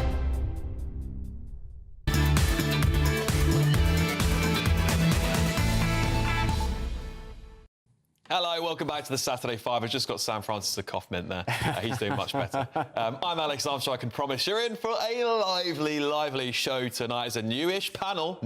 Most of them are new on the panel, actually. So you never know what's going to happen. It's just brilliant live television. Anyway, let's crack on with tonight's main event.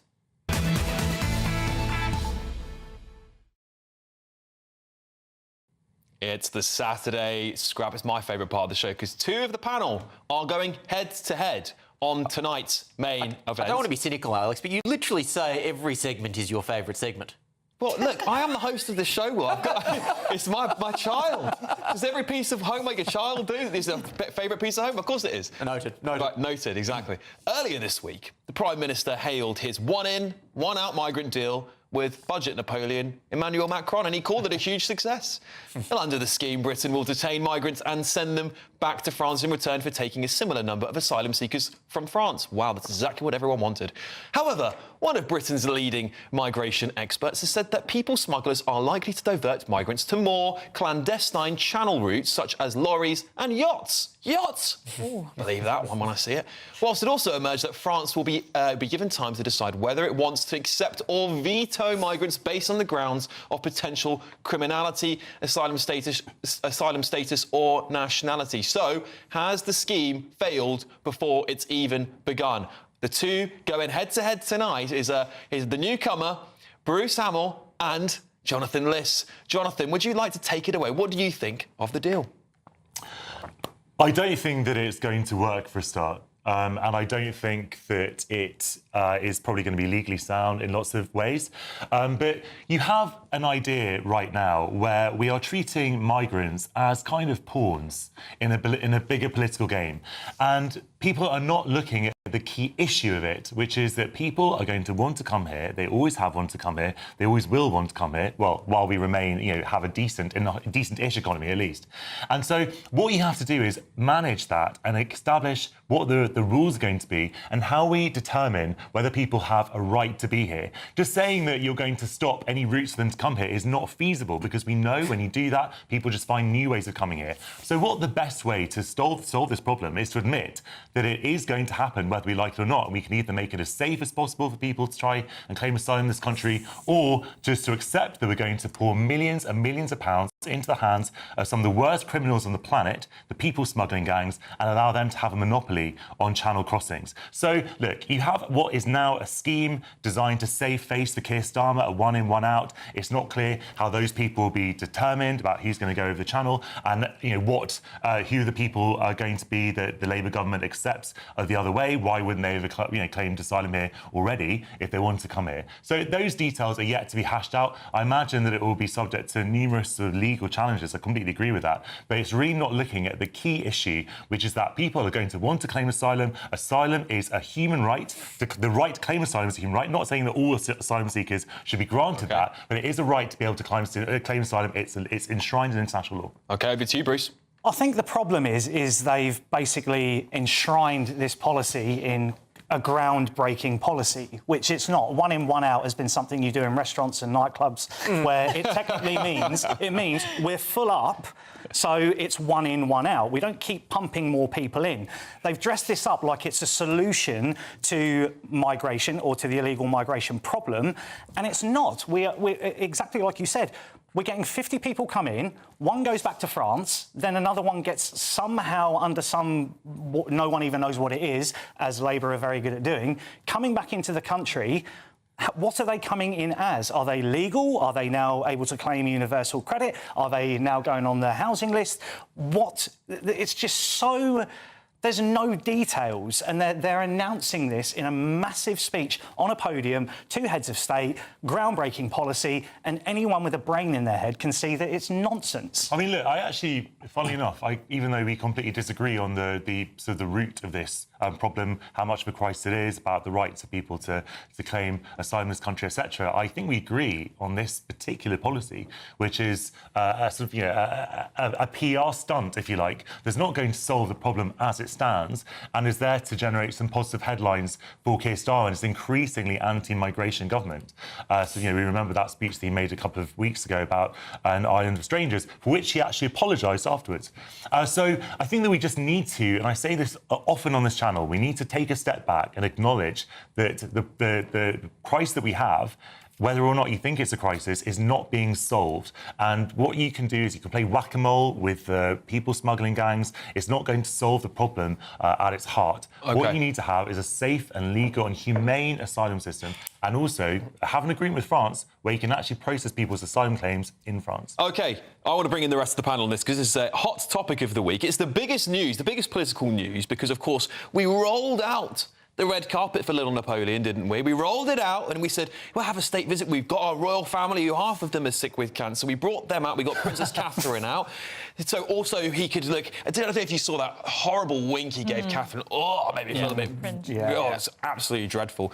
You know, we've just gone head over heels for Emmanuel Macron, and this is a bloke who's taken 800 million quid off of taxpayers. The illegal migrant crisis is coming faster and more furious than ever before. Alex, let's not forget the new satellite deal we've done with the French. Oh, woohoo. 130 million quid that we've just given them. Yeah, exactly. More money, more money, more money. And what we get in return is the Bayeux Tapestry in exchange for other treasures that are already his. It wasn't like he was loaning it on his own behalf, Lucy. And on top of that, as well, we're only getting a one in, one out, which is more like 17 in, one out, because there's a trial period. Am I right?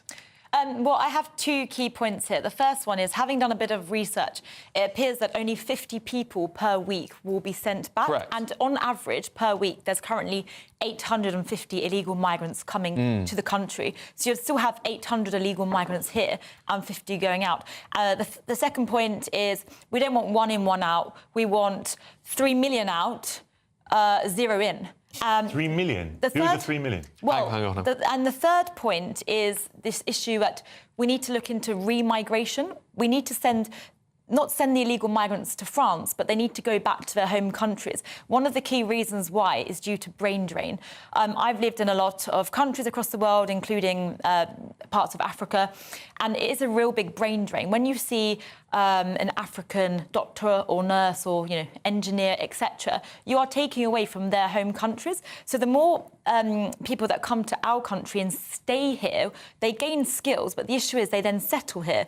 What they need to do is, even if they have developed a skill in the United Kingdom, they should go back to their home countries through remigration in order to develop their home country, and that's how you start to tackle poverty. We're talking about compulsory repatriation. Remigration.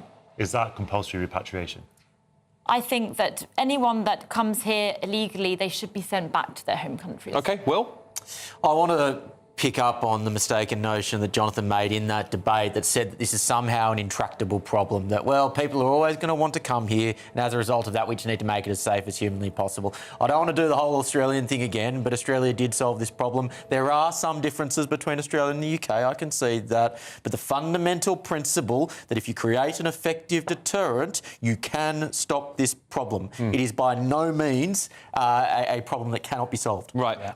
I think there's a potential flaw in this deal that no one else is talking about at the moment, and that comes down onto this criminality clause, which is that that France have the veto power if they believe that the migrant might be dangerous or have a criminal past. Well, if you come to this country and then you commit a crime, and committing a crime is your way to avoid deportation back to France, that's quite a scary prospect for British people who will now be worried that migrants will come here and the first thing they'll do is commit a crime in order to stay in the country and not be sent back to France. I don't know why nobody else has picked up on this. I'm not talking about this panel, I'm talking about more in the press. That is a huge problem. We're basically saying to them, come, commit a crime, you'll stay. But on top of that, 68% of them won't go back to France anyway because they'll be allowed to stay here because of the ECHR laws and the Human Rights Act. So we're only talking about 32% of them. And the 68% of the ones you don't want here, potentially people from Afghanistan, potentially people from dangerous countries, because they're the ones we're giving all the asylum claims to. Someone's phone's going off. Maybe that's the illegal migrant crisis. Someone's calling me from the Home Office. Jonathan, how do we get round this potential worrying clause here? What about the criminality thing? I'd have to look more into that. I think that, it's reasonable to say that if someone commits a crime in this country, they should be, and they're not sort of legally here, obviously they should be deported when they finish their sentence. I have friends who disagree with that, but I think that's a reasonable proposition. We always come back to basic principles on this. I think that the UN condemned Australia as having, for their Nauru policy, was it? I don't think that we Maori's in New Zealand. I don't think that we should be emulating the Australian approach on migration. I wouldn't give a fig what the UN says about Australia. Well, I'm sure you don't, but other people do. They can go jump in the lake. Does it maybe show that the UN is actually toothless and it doesn't matter what they say, because Australia has not been exactly like a country that no one's allowed to visit. It's not been quarantined. And it's a policy that saved lives because you now don't have people risking their lives on dinghies. Well, people literally killed themselves in that detention centre. Migrants did. There are numerous human rights abuses that were outlined in those detentions. Bruce, do you agree? Many people will say, look, these migrants come from multiple different EU countries, so they go through potentially Italy, France, Germany, and then they want to come to the UK. Many people will say that's not legitimate asylum. What would you say to that? I'd agree, because, and it has been proven that some of these cases, they've been claimed for asylum in places like Germany, had it rejected, done the same in France, moved closer and closer to our borders, and we're considered the golden land, aren't we? We've heard the words. But guess what? There's a database that shows where people have already applied for asylum, and that's only limited to EU members. So Macron actually had a point this week when he was saying that Brexit had made the problem worse, because now we've been shut out not only of that database that will see where people have already claimed for asylum and potentially been rejected, but also because Britain's no longer part of the Dublin regulation, which allowed for asylum seekers to be returned to the first point of entry. So I think that Brexiters have to own up to this, because they're the ones we hear talking most often about this problem, and they help to cause it. Yeah, but sorry, Bruce, that fault comes down to the government. Yeah. That comes down to the negotiation. Okay. Yeah, I think it's absolutely disgusting that Macron came here and told us that Brexit was repulsive, basically. Anyway, there's plenty of time to grab your biggest opportunities to get our biggest cash prize ever, £54,321. Wouldn't that be lovely? Here's all the details you need. This is your chance to enjoy luxury this summer. It's our biggest cash prize to date, an incredible £54,321 in tax-free cash has to be won. What would you do with that? With all of that cash, you could just chill out, treat yourself and indulge in the finer things in life, somewhere like here, Downhall Hotel and Spa. You really could win the cash giveaway of the summer. Go on, treat yourself. For another chance to win £54,321 cash, text cash to 63225. One entry costs £2.50 plus one standard network rate message. Or text bonus to 63225. 5 entries cost £5 plus one standard network rate message. Go to gbnews.com/win. Entries start at £2.50. Call 0903 686 3232. Calls cost £2.50 plus your network access charge. Or post your name and number to GB14 PO Box 8690 Derby DE1 9TT. UK only. Entrance must be 18 or over. Lines close at 4 p.m. on the 1st of August. Please check the closing time if listening or watching on demand. Good luck. Oh, yes, good luck, everybody. I wish I could enter that. I can't, unfortunately, because it would just be a complete scam, wouldn't it? Anyway, still to come tonight.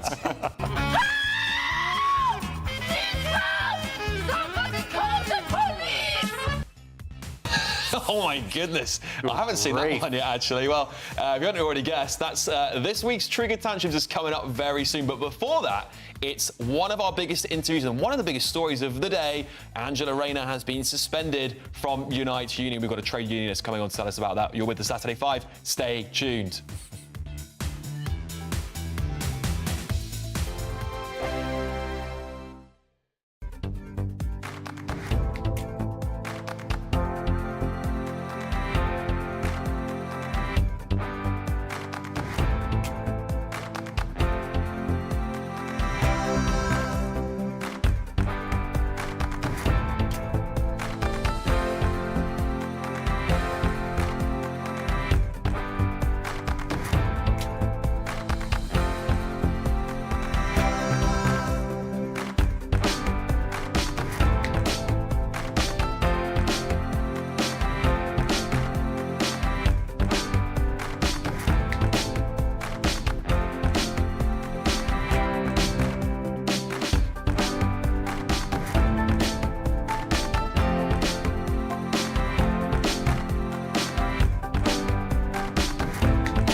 Mornings don't have to be tiresome, especially if you have the right company.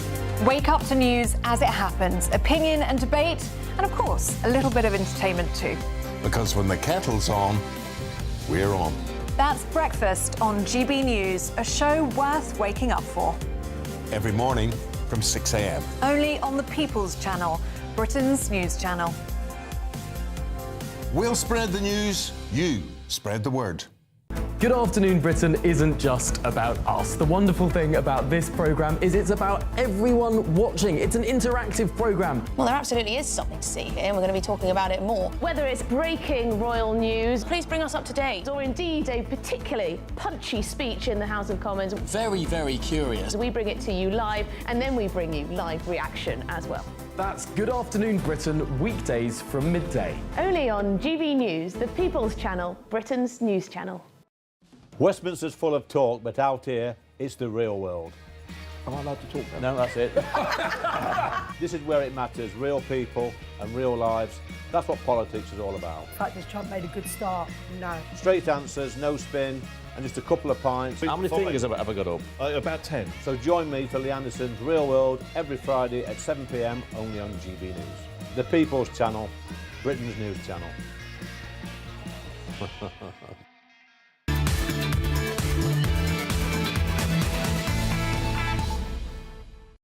Welcome back to the Saturday 5. I want to read some of your comments out before we get to that big interview on Angela Rayner.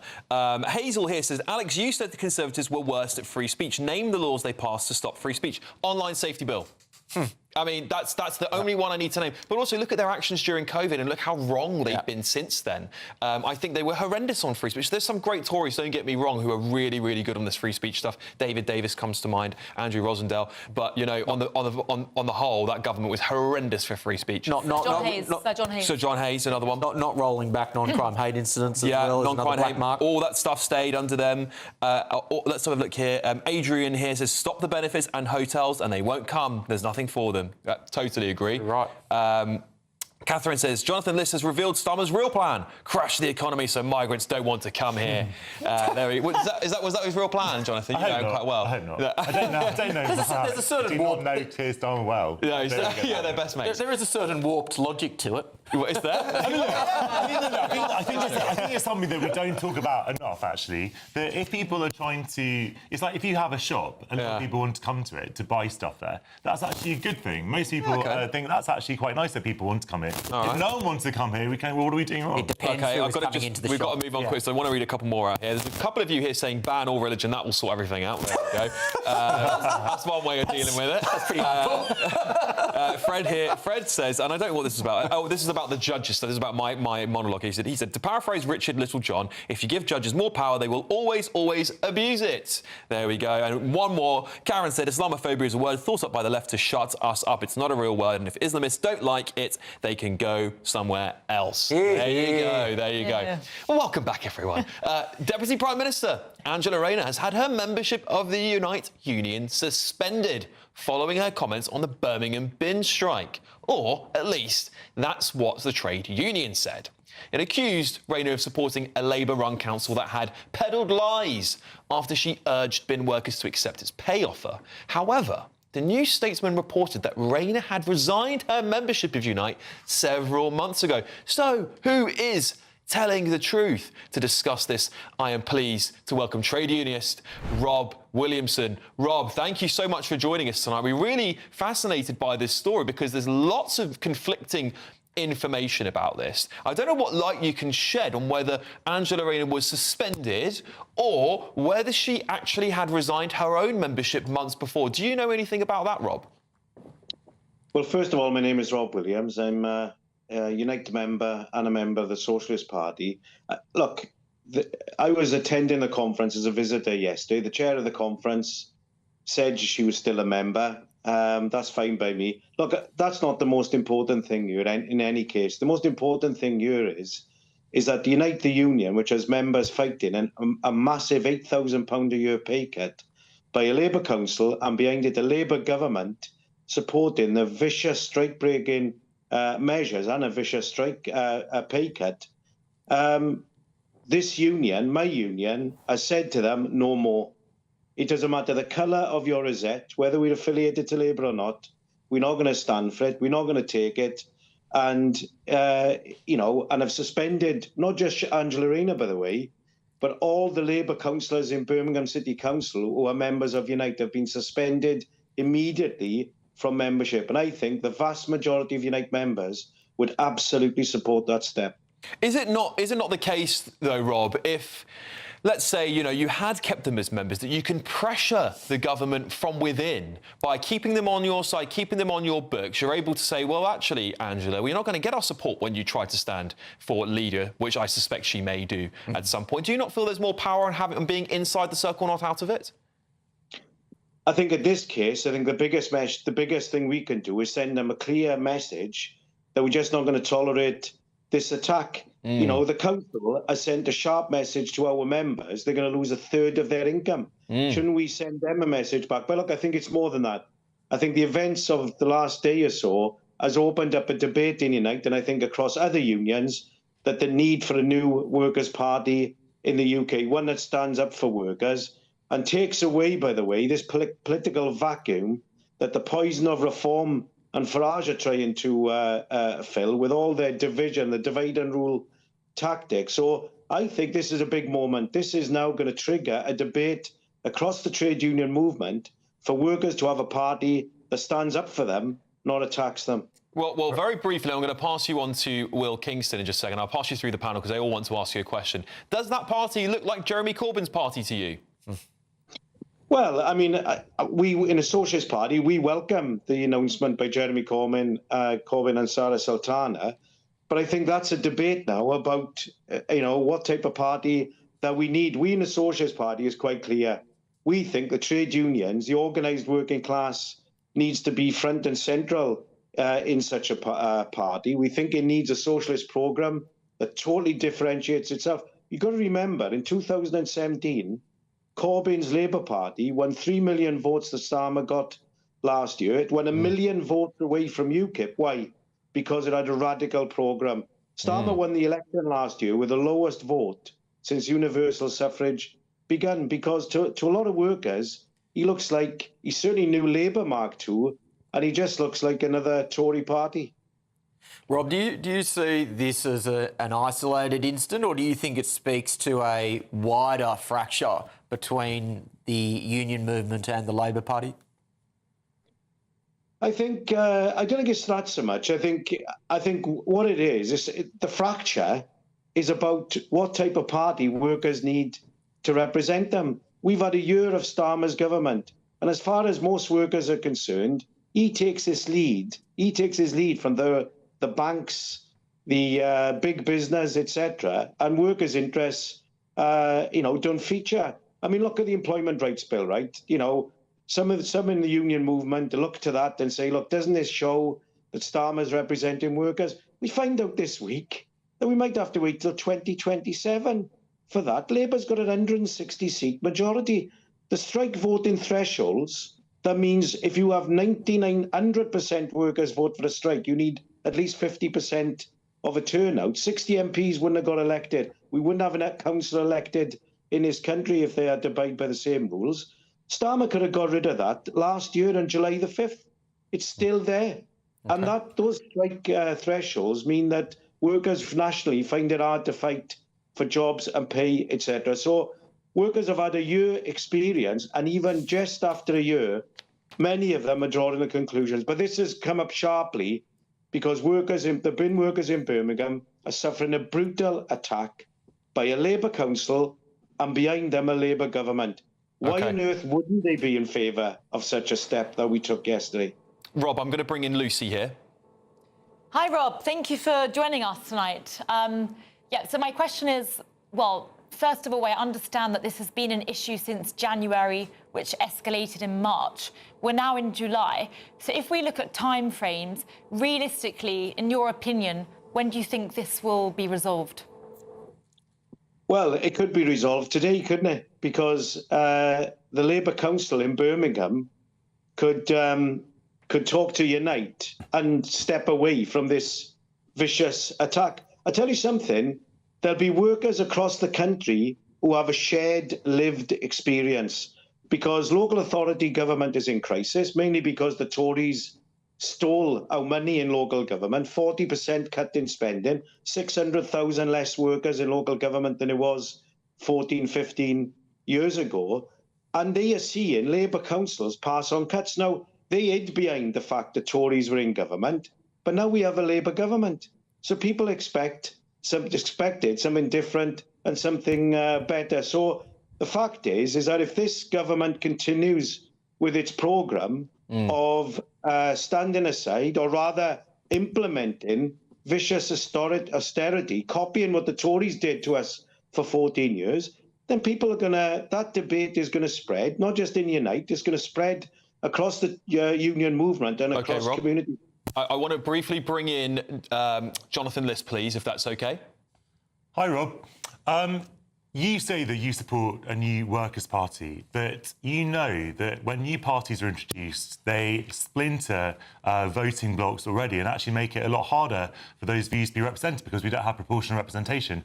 Don't you think that a better route would be to join forces with the Green Party, which is a viable left alternative to Labour, and to see how you can work together on that?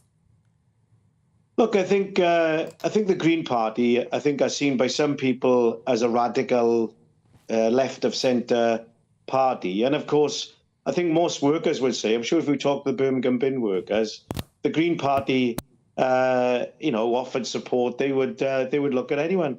But of course, the problem is that where the Green Party have been in government, if you like, in councils, then unfortunately they've implemented the cuts. The Greens have 800 councillors in Britain. They have, they have a number of MPs.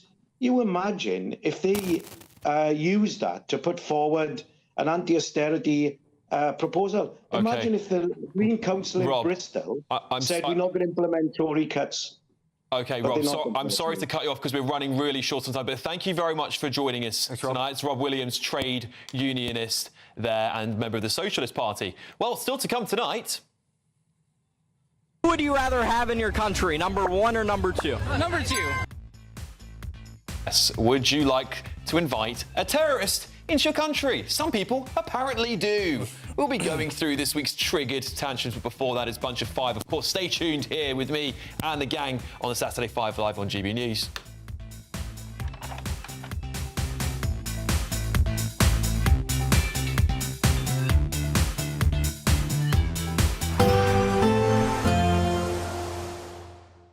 Can't wait to get in that sea. Lovely and warm. Just like the feeling of having great travel insurance. All Clear Travel Insurance sponsors GB News travel destinations forecast. It's hot and sunny for the Greek islands at the moment, and plenty of hot sunshine in southern parts of Spain and Portugal too. But for northern Spain and northern Portugal, a bit more cloud coming in off the Atlantic and some outbreaks of rain possible here. Small chance of a shower in Catalonia as well, but some heavy showers likely over Italy, particularly affecting Rome. There's that sunshine in Greece, which will continue into next week, and the showers in Rome should clear away and temperatures will be rising here into next week too. All Clear Travel Insurance sponsors GB News travel destinations forecast. Good afternoon and welcome to a GB News weather update from the Met Office. Well, it's going to be a very hot weekend to come with strong summer sunshine out there, but always some low cloud just lingering in the east. So a ridge of higher pressure is extending across the UK, keeping things settled with low pressures out towards the east and west. So plenty of late evening sunshine out there for many of us. The odd shower maybe across the far west of Northern Ireland, but otherwise later we'll see the return of this low cloud from the North Sea push its way further inland. So cloudier skies expected more widely, especially across the southeast, but a warm night to come. Temperatures not dropping far below 16 or even 18 or 19 degrees.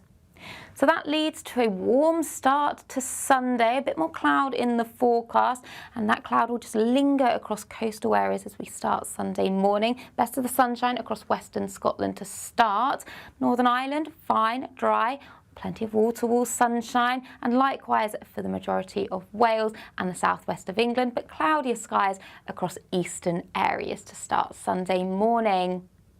So as we go through Sunday, like I said, there will be a bit more cloud in the forecast compared to Saturday. We may even see some showers just bubbling up across northern parts of England, perhaps even parts of Wales as we go through the afternoon. But many of us still seeing bright or sunny spells out there. It may not be as hot as Saturday, but temperatures still climbing widely up to 29, possibly even 30 degrees. Now, a bit of a change comes into store as we go later on into Sunday as low pressure starts moving in from the west. So cloudier skies, especially across the southwest of England with the odd shower. And then that leads into a more unsettled start on Monday and Tuesday with showers, longer spells of rain, temperatures generally returning to average. You want to know what's really going on in the corridors of power? Labour don't know what to do with you half the time, and that makes you quite lethal in the chamber. Get behind the headlines with Chopper's Political Podcast. Join me, Christopher Hope, as I sit down with the great and the good of British politics. We'll see where this ruling takes us. These are the stories shaping our nation. Chopper's Political Podcast, available now on all platforms. Listen in and stay ahead. Exciting news. Every Friday, my Patrick Christie's Tonight Show is going to have a twist to it. We're welcoming some special guests. You. That's right, on Fridays I'm going to be doing my show in front of a live studio audience because this show is about you and what you have to say. It's going to be the same big debates, same big topics, same big opinions. But every Friday night at 9 p.m, you are invited to come on down to Patrick Christie's Tonight to be a part of the action. Only on GB News, the People's Channel, Britain's news channel.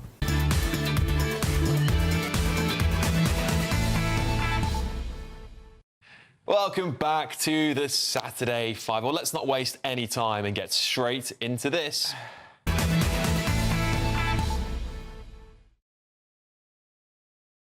Yeah, this is Bunch of 5. This is a slightly different take on some of the other news this week. Will, what have you got for us? Yeah, for better or worse, Greg Wallace is back in the news. In a story headline from The Telegraph I saw just before coming on, which actually is not directly related to my Bunch of 5, it was Greg Wallace cannot wear underpants because of his autism, friends claim. So I'll just let that one just drift off into the ether. But what we did hear from The Telegraph in addition to that was that the BBC were aware of behavioural problems for the last 6 years and did not act upon them. The question that I have for the group is this does seem to be a cultural trend within the BBC, and I do find it fascinating that the kind and compassionate lefty media organisations are always the ones that seemingly have these sorts of behavioural problems with bad actors. I find it hilarious that the BBC are constantly reporting on the BBC. It's just an endless stream of, we're reporting on ourselves again, isn't it? Yeah. Jonathan, what do you make of the sacking of Greg Wallace? I do really have very much to say about it, Alex, to be honest. Formulate an opinion. This is what we're paying you for, mate. What we're paying you for. Well, they hate it enough when I do have opinions and stuff. So, look, I don't think that autism is a good reason not to wear underpants. I'll say that. Fair enough. I think I agree, Bruce. A bit like Jonathan, really. I just think it's... I don't know, but BBC ignored Greg...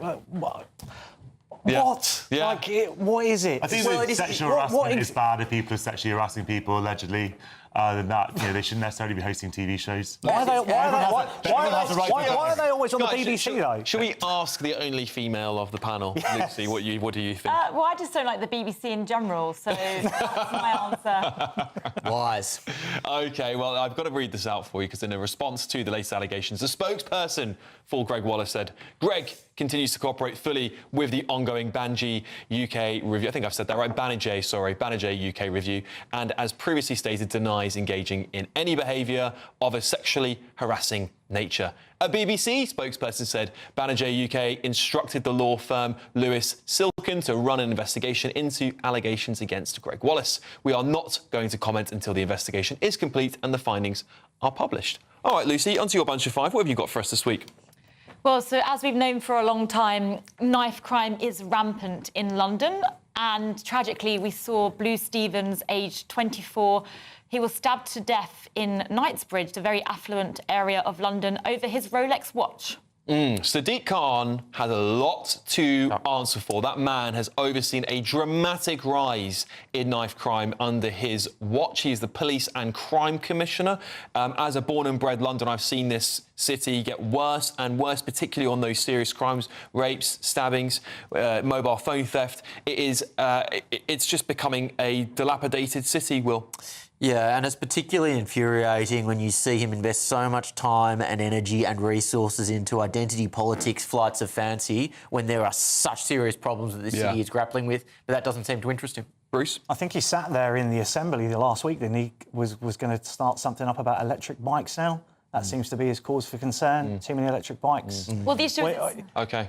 Well, Jonathan, very briefly on you on this one. I don't think Sadiq Khan is responsible for a crime in London. Actually, some crime figures in London have remained pretty static, actually, particularly in violent crimes. Which is all not to say that individual crimes aren't terrible. Of course they are. But I don't recognise this vision of horror that you're sort of. All right. Well, I want to bring you something that caused a big stir around the UK: the effigy of the boats being burned in Northern Ireland. Let's have a quick look if we can pull that picture up there. Yeah, you can see that there. So this is part of a tradition, I believe, in County Tyrone.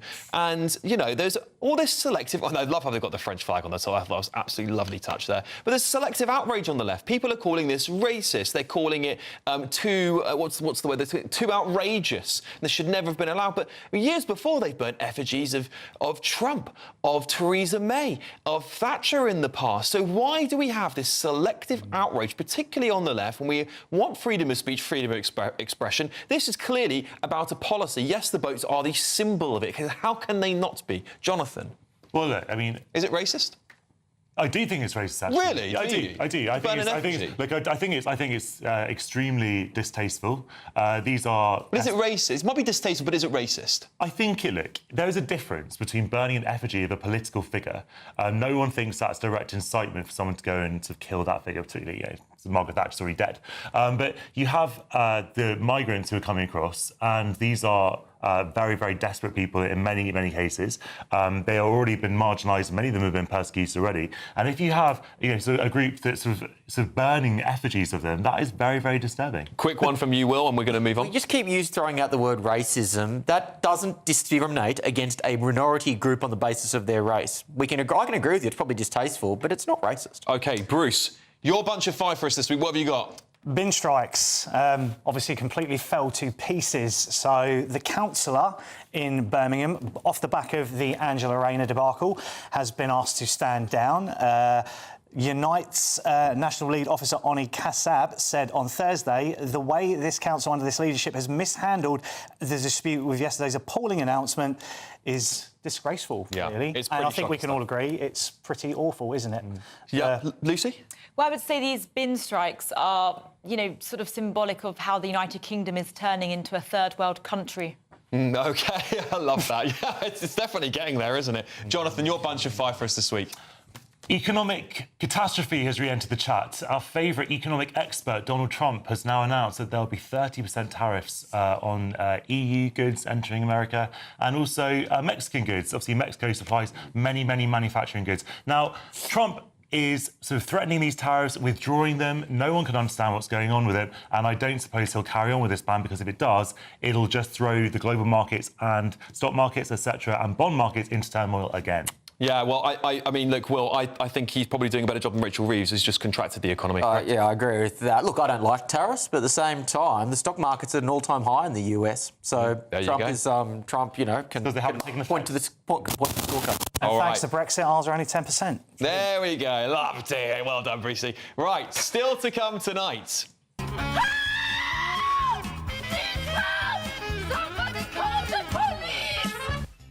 I don't know what is going on there. You've got to find out what's going on there. Stay with the Saturday 5 live on GB News.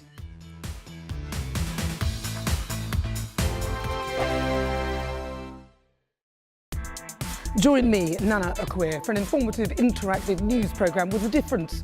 It's fun. No, he didn't say that, Dave. I'm so surprised. I think there's an element of truth to that. Join me from 3 p.m. every weekend, only on GB News, Britain's news channel. Britain's Newsroom, weekday mornings from 9:30. Well, we have found some peacocks, so we've been speaking to people today, hearing from them how much of a nuisance they say they are. It is a real mix, though, here. Some people saying that actually they're all right, they're part of the furniture of this village now. You can see this peacock here showing all of its feathers. I'm going to be very honest with you, we have just seen it attempt to mate the peahen that you can see behind it there. And this showing of feathers is part of the thing, what they do to try, part of the mating call here as well, to try and show all of the feathers off and everything like that. And there's a thing that they do train rattling as well. I wonder if Mr. Peacock might talk to us. Mr. Peacock, would you? Come on, Jack. Come on, Jack. We need you to get involved. I'm not sure. This is GB News, Jack This is your big David Attenborough moment, Jack. Any questions to say to the nuisance you might be causing people?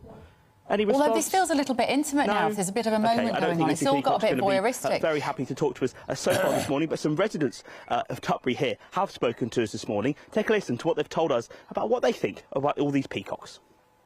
they've been here longer than I have, so I've lived in the house I live in at the top here 47 years. They've been there all that time, because they were from the castle to start with. The people at the castle used to have them, and they're just part of the village. I hate them. When they do all that damage, it's heartbreaking, you know. Yeah, round them up and take them to a farm or a zoo, where they're supposed to be. They're like the furniture. They should stay around here. You know, people just need to let them get on with what they are. They're nature's animals, and they deserve to live around here, don't they? GB News, the People's Channel. In the GB Newsroom, we bring you the news as it happens. With our team of dedicated journalists across the UK, we're ready to keep you up to date with what's happening every half an hour, every single day. Bulletins here on GB News, the People's Channel, Britain's news channel. This is Britain's Newsroom, where your voice matters. It's just astonishing. With expert analysis and honest opinion, we don't just keep you informed. We bring you unique perspectives you won't see anywhere else. Can't argue with any of that. When the news happens, it happens here. On Britain's Newsroom, weekdays from 9:30 a.m. Only on GB News.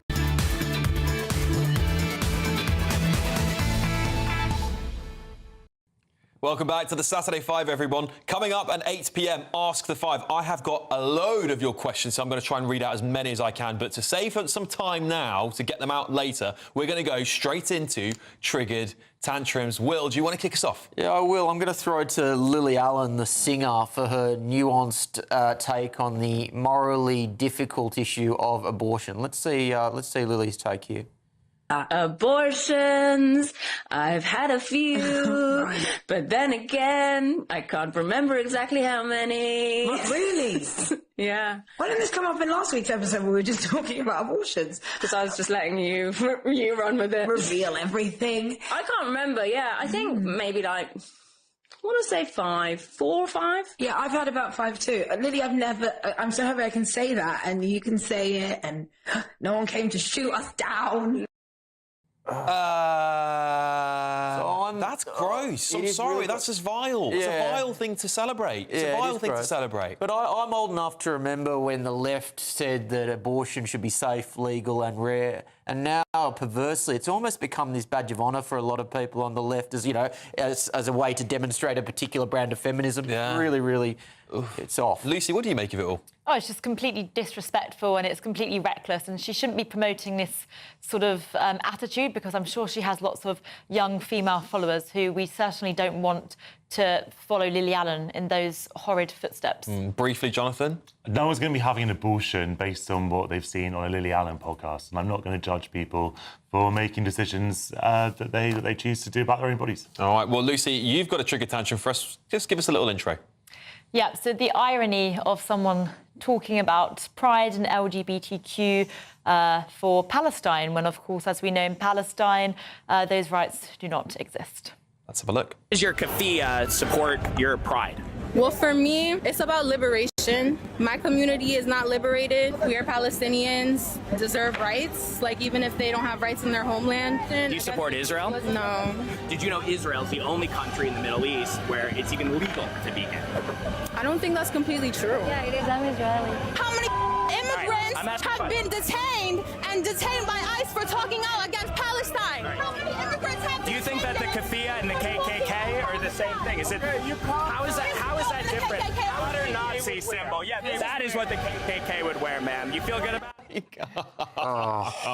Always the gays for Gaza, chickens for KFC. Jonathan, you go on. You want to correct her? Go on. Well, the West Bank has had legalised homosexuality since 1950. Texas has had it since 2003. But the difference with the West Bank is that you get thrown off the tallest building. No, that's a complete lie. Perfectly well. Well, I don't know about that. I wouldn't want to take my chances, if I'm being honest. Sorry. I think we should just, there's a lot of crazy takes in the world, isn't there? Particularly in America. Now, would you rather have a terrorist or Donald Trump in your country? Let's have a quick look at what some Americans thought of that. Would you rather have in your country, number 1 or number 2? Number 2. Number 2? Yeah, number 2. Number two? Number two? Yeah, probably. Yeah, is there a third option where they're both not there? Yeah, I'm not a fan of traitors or fascists. Okay, so let's just bring a terrorist into the country.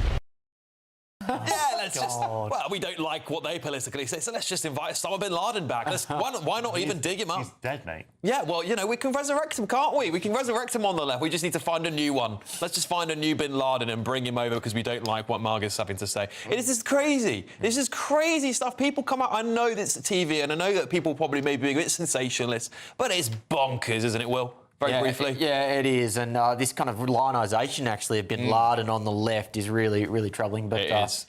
It is we're running indeed. short of time. Right, look, don't go anywhere. Saturday 5 Extra is coming up. We'll get a pint. And Lucy's getting a glass of wine. So, listen, anything can happen once we've all had a drink. Trust me, it does get a little bit wacky in this final hour. We're going to have all your big interviews, lots more triggered tantrums, and you're going to get to ask us anything. We will see you very shortly after the break. Don't go anywhere.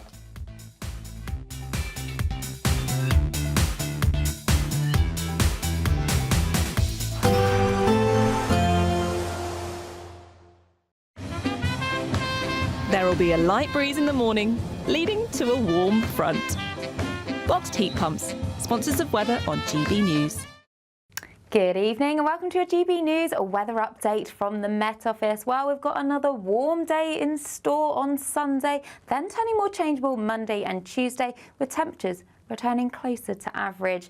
So we've had this ridge of high pressure extending across the UK through today, bringing widely fine and settled conditions.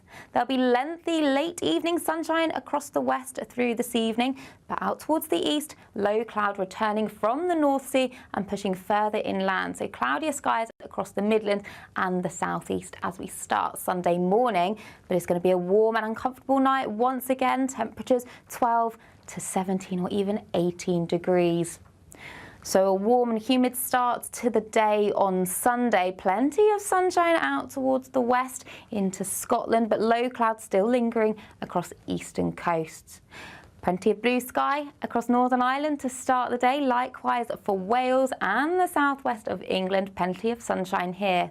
A bit more cloud just into parts of the southeast as we start Sunday morning. And in general, there'll be a little bit more cloud in the forecast on Sunday overall. But otherwise, plenty of sunshine once again across Northern Ireland, Scotland, Wales, southwest England. A few showers may just bubble up into Wales and some parts of England as we go into the afternoon. But for many, it's fine, it's dry and it is warm once again. Perhaps not quite as hot as what we've seen on Saturday. So as we go through Monday, that's when we see a change. So low pressure becoming more dominant with showery outbreaks of rain spreading in from the west and moving its way north and eastwards. So some heavy downpours for northern parts of England and into Scotland where it could turn thundery. Showery again on Tuesday, then a mixed picture on Wednesday. Temperatures generally feeling a little bit closer to average. Bye-bye. There will be a light breeze in the morning, leading to a warm front. Boxed heat pumps, sponsors of weather on GB News. Imagine having an extra £1,000 to spend each week for an entire year. £54,321 in tax-free cash could be yours. Cash to spend however you like. £54,321 in cash could be landing in your bank account this year. For another chance to win £54,321 cash, text cash to 63225. One entry costs £2.50 plus one standard network rate message. Or text bonus to 63225. 5 entries cost £5 plus one standard network rate message. Go to gbnews.com/win. Entries start at £2.50. Call 0903 686 3232. Calls cost £2.50 plus your network access charge. Or post your name and number to GB14 PO Box 8690 Derby DE1 9TT. UK only. Entrance must be 18 or over. Lines close at 4 p.m. on the 1st of August. Please check the closing time if listening or watching on demand. Westminster's full of talk, but out here, it's the real world. Am I allowed to talk now? No, that's it. This is where it matters. Real people and real lives That's what politics is all about. In fact, has Trump made a good start? No. Straight answers, no spin, and just a couple of pints. How many fingers have I ever got up? About 10. So join me for Lee Anderson's Real World every Friday at 7 p.m. only on GB News. The People's Channel, Britain's news channel.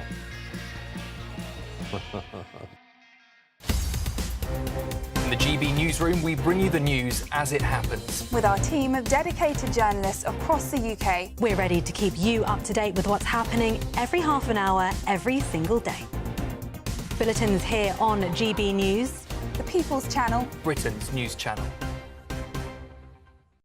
It's Patrick Christie's Tonight, and here we do things differently. It's explaining the absolute madness of this, doesn't it? It's explosive. I mean, this is very good. It's lively. 850. Your government sat there, Sean, and it did nothing. It's controversial. And the Middle East has been in turmoil since before I was born. It's everything you need to kickstart your evening. Everyone's had their Weetabix tonight. I love to see it. That's Patrick Christie's Tonight, weeknights from 9 p.m.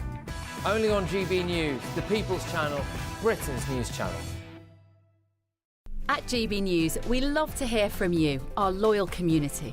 So drop us a line at gbnews.com/yoursay.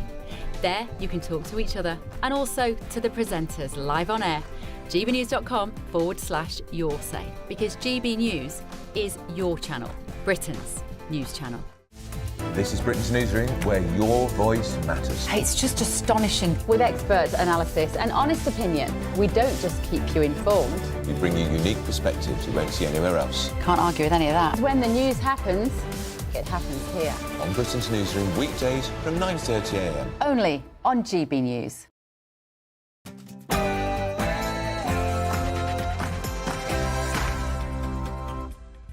It's Saturday night, and this is the Saturday 5 Extra. Look at us. We've got pints. If you're having a drink at home as well, yeah, cheers, everybody. If you're having a drink at home, let me know what you're having, because I'm always fascinated to know what you're doing back at home. Of course, the UK's biggest Saturday night TV show, isn't it? I'm Alex Armstrong, alongside Will Kingston, Lucy White, Bruce Hamill and Jonathan Liss. Tonight on the show, we'll be answering your questions in Ask the Five. And we'll be bringing you our uplifting high fives of the week. The Princess of Wales has made a stunning return to Wimbledon, and we're going to get dug into some more royal news. And we'll answer as many of your comments as possible. Plus, how the right wing has lost its mind over Superman. It's 8 p.m. and this is the Saturday 5 Extra.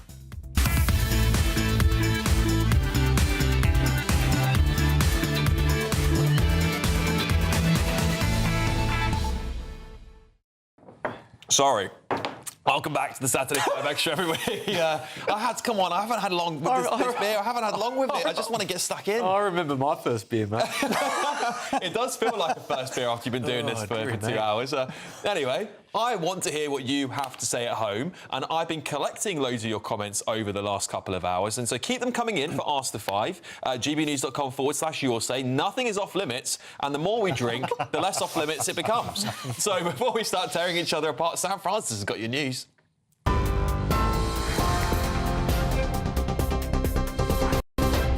Well, the top story, more than 40 people have been arrested at a protest in London today against the designation of Palestine Action as a terror group. Protesters holding signs reading, "I oppose genocide" and "I support Palestine Action" were arrested for offences under the Terrorism Act. Additional demonstrations took place today in Manchester and in Cardiff. The group's prescription follows £7 million of damage during an incident at RAF Brize Norton linked to the group Palestine Action. Donald Trump has revealed that the EU and Mexico are set to face a 30% tariff on imports to the US. He's also warned of even higher taxes if countries retaliate those tariffs, set to start on the 1st of August. His announcement came in letters posted to Truth Social, with similar letters sent to other countries too. The president has slammed the EU for its persistent trade deficits and says it's performing unfair practices, calling the relationship far from reciprocal. GB News can confirm that more than 1,200 migrants have crossed the Channel since the UK and France signed a new returns deal this week. This morning alone, at least 300 people were seen making the attempt, with a Border Force vessel landing in Dover carrying 68 on board. Maritime sources say hundreds more are still in the water this evening, most nearing UK shores. The deal this week was hailed by the Prime Minister as historic, but critics say it's too limited to act as a real deterrent. The Home Office insists it's part of a wider crackdown to dismantle smuggling gangs and secure Britain's borders. A new report has revealed the engines on the Air India Flight 171 were cut off just before it crashed, killing at least 260 people.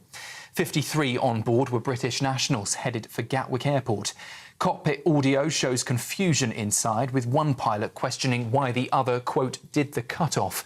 Experts say it's nearly impossible for both fuel switches to be pulled accidentally.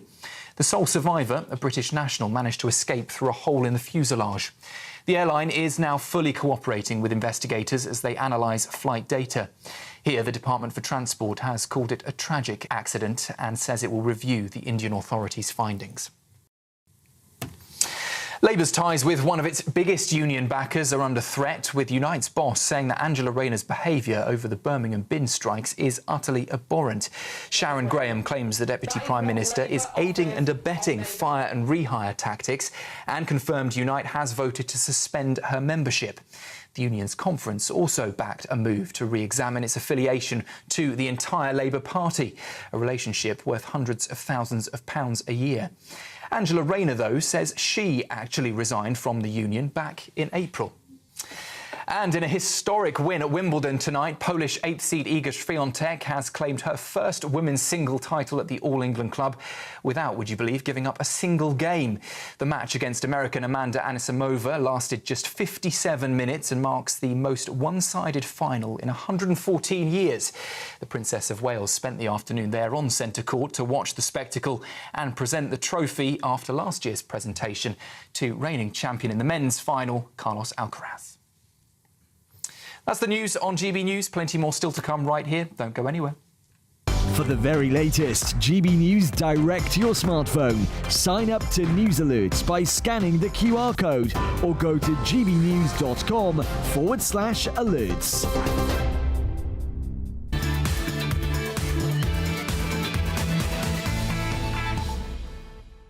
Welcome back to the Saturday 5 Extra. It is now time for this.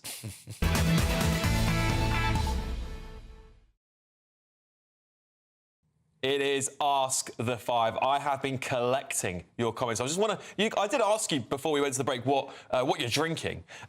Some few good ones here. Crispy Duck says, Alex, I'm cooking Chinese chicken in the wok and Singapore noodles in a saucepan with a few cans of lager. Sounds ideal. How good. Anne says, Alex, I'm having inches cider. I like a few inches in the evening. Yeah. Yeah. Thank you. Very good.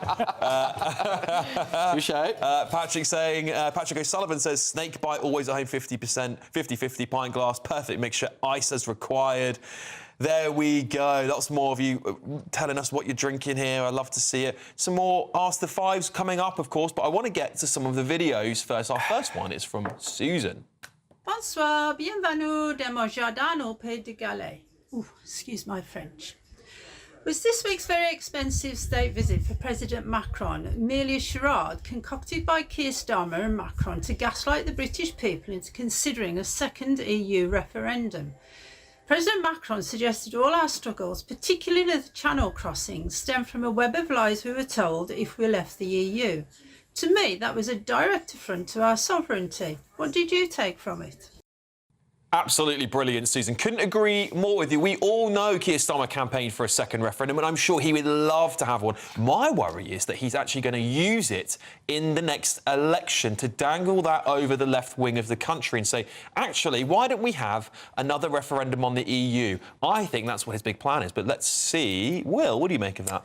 Yeah, look, I agree. It's interesting, though. Starmer and Macron really are the two sides of the same coin, this sort of failing technocratic ideology, and it just feels like they are both so out of step with where modern politics is moving. But unfortunately, we're stuck with both of them for a little while longer yet. Bruce? I say bring it on. Yeah? Bring on a referendum 2.0 because I think if we...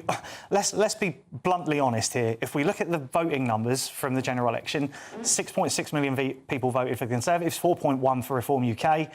how many voters have Labour got now? And I think you would find that the right side, those conservative reform voters, are going to go more for remaining away from the EU. And I think Labour have lost a lot of voters. A lot of voters. Well, I would say let's focus on a different issue, which is the ECHR. We should be voting to leave the European Courts of Human Rights. Yes. Jonathan?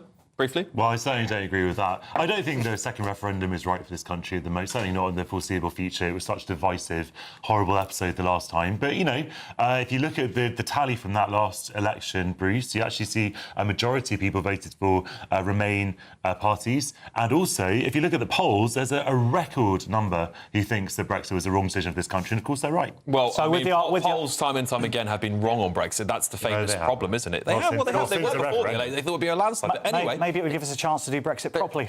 And also, really, it is just transferring basically all of the current problems this country is facing onto Brexit. Yeah. That's what those polls are really saying. All right, question 2 is from David.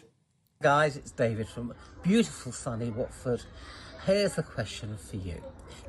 Apparently, this is the hottest weather since 1976, when Labour were in power, then when we had the drought. And they've appointed Dennis Howells as the Minister for Drought. Do you think Keir Starmer will now appoint a Minister for Drought? I love David, that was brilliant, mate. Tell me where I can buy one of those. Maybe we can have it in the studio next week. That's a good idea, actually. Just fill it for the beer and we'll be very happy. Do I think that Keir Starmer is going to appoint a Minister for Drought? I doubt it. There's too many ministers for everything as it is. I think that it's likely he will just let the companies put in a hosepipe ban. It does look like we could be heading to a water crisis. And there's one thing I do agree with Labour on, is that the private water companies have just been an absolute disaster for this country. Bruce, what do you make of the water shortages we've got? I mean, we haven't built any new reservoirs for the last... I was about to say exactly that. Yeah. It's been the 1990s since the last reservoir. So you have to ask, what have consecutive Labour and Tory governments been doing with regard to the water, with water in this country? Jonathan? And what are the private companies doing? Water privatisation was the worst kind of privatisation, because you don't have a choice. I agree. It's a total monopoly. It's the unacceptable side of capitalism when you look at these companies that are just working for their own shareholders, not for their customers. And that is why I think that we obviously need to nationalise the water companies and the major public utilities, because they're there for a profit. They should be there for public service. Lucy? Well, I've been in many parts of the world, from Latin America to Africa to Southeast Asia, where you can literally turn the tap and no water actually comes out. So I think, we're not at that situation, of course, in the UK, but I think it's putting this context on a global scale and realising that we're not quite there yet, but we have to take caution. You're not setting the bar particularly high there, Lucy. But I take your point. I would still be in favour of privatisation, but I do see the point that if it is basically a monopoly, the argument is much weaker than if there is genuine competition in the market. OK, well, I've got some Ask the Fives that you've been sending in to me. I'm going to start with Ron. Ron says, Ask the Five, looking into the crystal ball, how does the panel see Great Britain in 5 years? Oh. Well, I can tell you what I think politically. I think, and this is obviously based on today, I mean, I don't have a crystal ball, I'd love to. I think there's going to be a hung parliament after the next general election. As I know, and Reform are surging in the polls at the moment, but they still couldn't quite get there, I think, without a top-up from the Tories. So they're going to need to kind of either come to some arrangement that will work together, or they're going to have to be topped up by some favourable Tories. That may even make the Conservative Party split down the middle, which has happened before to major parties. I think that's what will happen. I do suspect it's looking likely, unless Keir Starmer can stop the boat, unless he can turn the economy around, it's looking likely that they will lose the next election. Jonathan? Look, I think that it's a fool's errand to predict the future. Yeah. When we look at what's happened, when you look at what's happened in the last year, very few people would have predicted it could have, it would have gone quite so badly for Labour. And just, if you'd had a discussion in 2019 after that election, you wouldn't have thought that Keir Starmer would win a landslide 5 years later. What I do think is that there's going to be a rocky few years for sure. Do I think that Nigel Farage is a saviour of those problems? Absolutely not. But shock horror. Jonathan doesn't like Nigel Farage. Britain, I think. Britain is a resilient country, Alex. Britain's resilient. We'll be just fine. He wants Thatcher back. We'll be just fine. We'll be fine. We'll pull together. Blitz spirit. I think we've had 100 years of these two now, haven't we? I think their end is over. We need a change. Reform UK in power, Liberal Democrat opposition, maybe? Oh, interesting. You heard it here first. Interesting, yeah. Never heard that before. Why not? So Why not? one thing we can all agree on is the Tories are toast. Yeah. Kenny Badenoch is never going to be Prime Minister, and neither is Robert Jenrick. Interesting. Oh, I'm not so sure about that, but Will, go on. Yeah, I feel like I'm in an abusive relationship with the Tories because, again... you've been flirting with them, I've seen that. Flirting on social media. Yeah, Again, part of me goes, look, breach of trust with the people is unforgivable. They're done, over. And part of me goes, oh, if Jenrick was leader, don't you? Yeah. Maybe if they got Rupert Lowe on board, I could be... I know you wouldn't like it. Rupert Lowe, I could he's too right for reform. How can he be too right for... But this is the interesting thing here, is that on several issues, the Conservatives are now moving to the right of reform. Even Farage said that Jenrick will be to the right of reform when it comes to immigration by the time the next election rolls around. I think they can actually see Farage is terrified of being called a racist. He's terrified of being called a bigot. He's actually moving rapidly to the centre. Some would say the left. I think the Conservatives can see a lane to the right of reform. Jenrick believes in Jenrick. He doesn't believe in anything else. Right. Give me a politician who doesn't. He polls worse than Badenoch. OK, Lucy? I think right now we have to get behind Rupert Lowe's Restore Britain movement, because this is not a party, it's a political movement, cross-party, and it's all focused on unity. It's focusing on the key issues that we need to fix the country. And based out of Restore Britain, we might see something new forming closer to the 2029 general election. Can I play devil's advocate? Yeah, you know I'm a big Rupert Lowe fan. I think what he's doing is admirable, but how is this not just a glorified think tank? Well, that's my worry with it. He's an MP. Well, yes, he is. But will he stand again? Will he have a party to stand for? And the big question for people like Rupert and other independents is if you're going to get this massive reform surge, which does consistently stay until let's just hypothetically speaking, stay until the next election, will that seat go to another reform person and Rupert Lowe not survive it? That's another big question. Alex, I love the fact that 40% of the MPs elected for reform at the last election now had the whip taken away. I mean, it's not very reassuring for so-called government in waiting, is it? But they can't select anyone. I think it's fair. Look, I think it's not a good look. Listen, we have to be fair. There's fair criticism. I don't think it is a good look for them, and I think they'd probably rather be without it. Two things I'd say to this is that they are running a political party, and Nigel Farage wants to look serious. So therefore, if there are allegations of whatever it is, he needs to look tough and deal with them. So I think that's if he hadn't, people would go, look, Farage won't deal with the big issues. Talking about judgment about who these. Well, look, I'm just saying that's my opinion on it. I think you have to deal with those things as you get them. Not saying I necessarily agree with everything Nigel Farage says, because I don't. However, but I think on the key issues, he's clearly... losing Rupert Lowe and potentially, obviously, James McMurdoch as well, hasn't seemed to have affected Reform's poll ratings. They are still sitting well above Labour and well above... There's no scrutiny yet. We're 4 years out, potentially, for an election. There hasn't been anywhere near the kind of scrutiny that will come at the time of that election. I don't think people care. I don't think people care about policy. I think there is that level of anger with the major parties that they're going, you know what, I'm willing to take a punt. Yeah, okay. agree. Lucy, hang on, let me just hear from Lucy. I would say the only thing that we need to truly understand is that Keir Starmer's Labour government will be in power for one term and one term only. And as long as they are out, we can be happy. Do they see that term out, though? First time they got into power, 9 months. Second time they got into power, 2.5 years. They have a history of it. I think, if going back to the question, the prediction, I think Nigel Farage will be Prime Minister. I think it will be a majority government. But I can also see a world where the right vote is split and Labor sneaks back in. And, Alex, I know that's something that's been on the back of your mind as well, and it is a very, very serious concern. Yeah. I mean, I would like to have them out at all costs. Do you know what I think would be worse? A Labour-Lib Dem coalition. Can you imagine the party that's been calling for us to basically nationalise gyms this week because it's slightly hot outside? It would be in government. I just couldn't stomach that. I think I would rather there be a Rayner prime ministership and her be in government. I genuinely would than have Ed Davey as deputy prime minister. I think that would be absolutely horrendous. And I know it also is very offensive to the Labour lot as well, because they can't stand the Liberal Democrats, most of them. OK, let's see if I've got something else here for you. A quick, very, very nice one here. It's very hot outside. Who said this? Hang on, let me see if I can find. It's Scarlett. Scarlett said, given the hot weather, what flavour ice cream would you all pick at the seaside? Quick one here, Will. Raspberry sorbet. Oh, very popular raspberry sorbet. Sorbet. Oh, how lovely. Lucy, would you have a blueberry raspberry sorbet combination, perhaps? Mango and chocolate sorbet.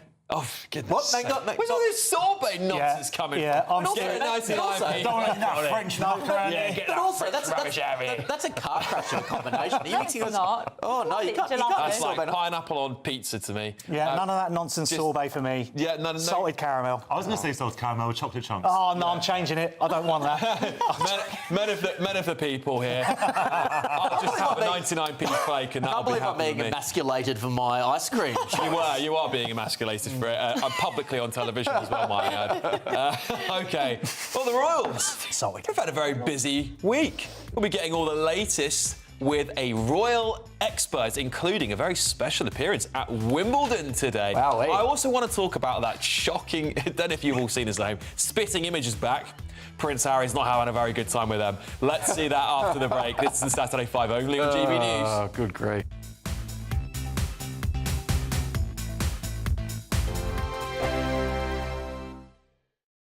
Westminster's full of talk, but out here, it's the real world. Am I allowed to talk then? No, that's it. This is where it matters. Real people and real lives. That's what politics is all about. The fact that Trump made a good start, no. Straight answers, no spin, and just a couple of pints. How many fingers have I got up? About 10. So join me for Lee Anderson's Real World every Friday at 7 p.m. only on GB News. The People's Channel, Britain's news channel.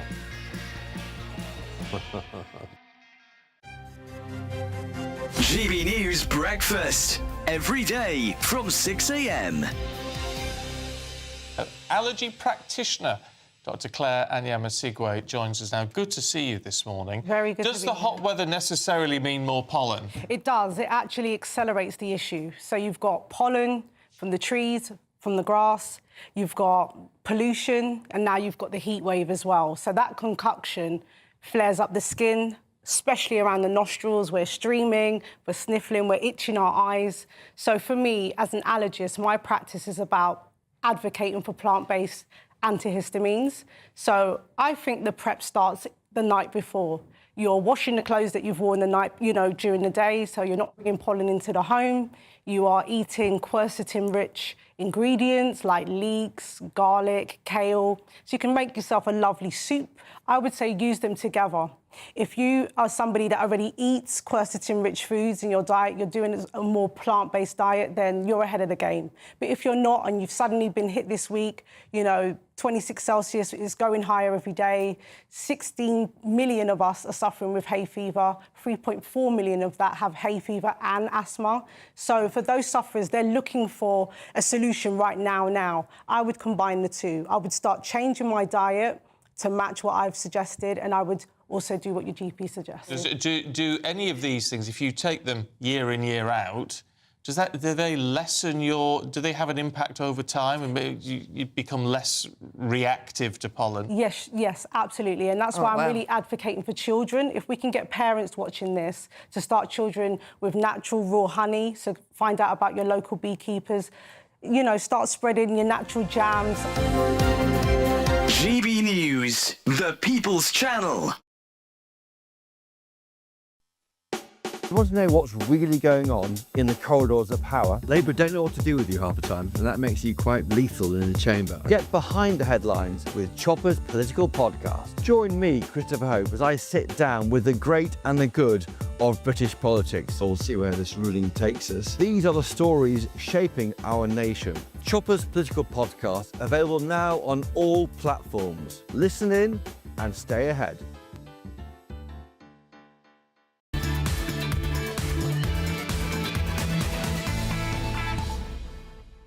Welcome back. It's a very rowdy Saturday. I told you, once they've all had a pint, it's just complete chaos in here. Keep the comments coming in because we're loving your questions today. I think they're brilliant. I've got so many more to try and get through. Hopefully we can do some more of them over the next hour. So gbnews.com/yoursay, and thank you for your messages so far. I want to tell you about this thing you've never heard of before, and that is your biggest chance to win our cash prize, £54,321. Here's all the details you need. And we've got a big interview coming up after it. Stay tuned. We're here at Downhall in Essex to enjoy the finer things in life. And it's your chance to win £54,321 in cash. It's like having an extra £1,000 in your bank account each week for a whole year, which means that you'd be able to indulge in treats whenever you wanted to. That extra cash each week could send some of those day-to-day financial stresses packing this year to enable you to sit back, relax and do nothing. Make sure you don't miss out on our biggest cash giveaway to date. For another chance to win £54,321 cash, text cash to 63225. One entry costs £2.50 plus one standard network rate message. Or text bonus to 63225. 5 entries cost £5 plus one standard network rate message. Go to gbnews.com/win. Entries start at £2.50. Call 0903 686 3232. Calls cost £2.50 plus your network access charge. Or post your name and number to GB14 PO Box 8690 Derby DE1 9TT. UK only. Entrance must be 18 or over. Lines close at 4 p.m. on the 1st of August. Please check the closing time if listening or watching on demand. Good luck. Welcome back to the Saturday 5. Good luck, by the way, with that brilliant prize there. Well, Princess Catherine delighted Wimbledon spectators this afternoon. Beautiful, wasn't she, as she arrived at the Royal Box to watch the women's final. It's been a busy week for the Royals. King Charles, of course, hosted President Emmanuel Macron at Windsor Castle. Oh, unlucky for him to have to do that, unfortunately. And Prince William jetted off to Switzerland to support the Lionesses in the Women's World Cup. For our Royal Roundup, we are very happy to be joined by editor of Majesty magazine and royal biographer Ingrid Seward. Thank you, Ingrid, for joining us. Look, so it's been a busy week for the Royals. Kate today looking... has. Yeah. No, not at all. I was just saying, Kate looked absolutely stunning today. It's good to see her back to royal duties. Do you think now that this terrible period that she's had with the cancer treatment is coming to an end and we're going to see her step up in her role? Well, I think she is stepping up in her role. But from all the things she's said that actually the aftermath of cancer can almost be as difficult as the illness itself, which sort of makes us all think that, you know, it's still not that smooth for her. So I think that everything is probably much more of an effort to do than it was before. You know, you could sail through life, you know, brush your hair, put a bit of makeup on, but now, I mean, believe me, takes a long time to look as good as she did today. She's got to have her hair done. She's got her eyelashes put on. She's got her makeup done. She's got a beautiful outfit. And then she's got to appear and chatter away to everyone. So unless, you know, you're full of energy, I think it is quite a hard task. Absolutely. I mean, I think that the energy she has shown since coming back into the royal fold, at least into her royal duties, has been absolutely incredible. And what a contrast, of course, across the seas with Meghan and Harry. Now, there was a relatively interesting story that broke today. I hope maybe you can help give some light on this. But this is, let me just get this right. Princess Catherine's stylist and personal assistant for 15 years has now started following Meghan Markle, begging the question as to whether she is now going to be copying her in some way. Is that right? Have I got that right, Ingrid?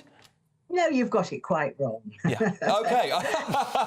That's why you're here to help move through this. Yeah. So I think what happened is that Catherine wore one of those striped Wimbledon shirts, which is made by Ralph Lauren. And it's brown and white stripes. And if you saw the ladies' final day, you probably didn't because you were probably working. Fortunately. A few of them are wearing those shirts. So it's kind of a Wimbledon thing designed by Ralph Lauren. Now, way back in the day when Meghan first appeared, she was, Ralph Lauren used to dress her because she was in that TV show Suits. And she was, you know, they wanted to dress her in their clothes. So she got that shirt from them. And it's a shirt that they've continued to use, you know, throughout the tennis tournament. So no way is Kate copying Meghan's style. Absolutely. Not that Meghan doesn't have great style, because she does. Well, fair enough, fair enough. One more thing, and because my panel wants to ask you some questions as well. One more thing that's happened over the last week or so. We've had the resurgence of Spitting Image, which many viewers will remember was a very big show on the BBC back in the day. It had the puppets that depicted famous people in the United Kingdom, particularly politicians. There's been a new one of Prince Harry, I believe. There we go, we can see it there. It's not very flattering, is it, Ingrid? No, it doesn't really look like him, but of course he is just such an ideal person to lampoon. But, you know, I think that the things he does more than the things he says. I mean, give every cartoonist and lampoonist and satirist a great chance. I was just about to say, I really like the fact they've put a microphone there, like a podcast microphone, because of all that sort of we want privacy stuff. He's done more TV interviews than I could possibly imagine myself. Yeah. He certainly has, yes. And, you know, they are very unpopular couple at this moment in time. So, of course, and ideal to have a go at. So, of course, people are going to do it. Yeah. I think it was South Park that did it. I think they're doing it as well, aren't they? I think they're doing another South Park episode on Meghan and Harry. Yes, they are. Yeah. Yes. That first one, I think it was possibly the tipping point for many Americans when they realised, oh, actually, no, they are sort of mocking them openly now. I think that was maybe where the poll numbers for Meghan and Harry started to take a rapid decline in the USA. So let's see what damage this one does. I'd like to bring in my panel, Ingrid. Will, if you could like to ask a question? Yeah, I will. Do you think, Ingrid, when Prince William ascends to the throne, hopefully that is in many years away, do you think he will strip Harry and Meghan of their royal titles?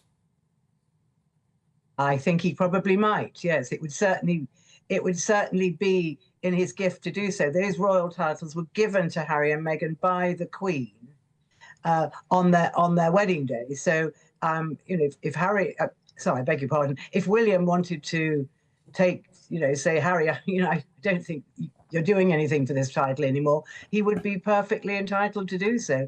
I don't think any way that King Charles is going to do that, because it looks kind of really unkind for a dad to do something like that. But for a brother who you've upset, I can imagine it happening. Lucy? Yeah, hi Ingrid. Thank you for joining us tonight. So my question is about King Charles. So I believe he recently spoke about open borders and collaboration with the French. But my understanding is that the royal family should not get too involved in politics. So do you think King Charles has crossed the line in any sense in what he said when President Macron was here? Well, Prince Charles he's a monarch, as we know, but he's also head of state. So he really has to do what the current government, whether he likes them or not, what they ask him to do. And if they asked him to broach the question of borders in a very friendly, gentle way with President Macron, that's what he would have done. But I don't think for one moment he would have done it of his own volition. Because that is treading far too far into politics. I tend to agree with you there. I think a lot of people don't realise, Ingrid, that the government have a very big hand in the King's speeches, that civil servants will review it multiple times, and that also the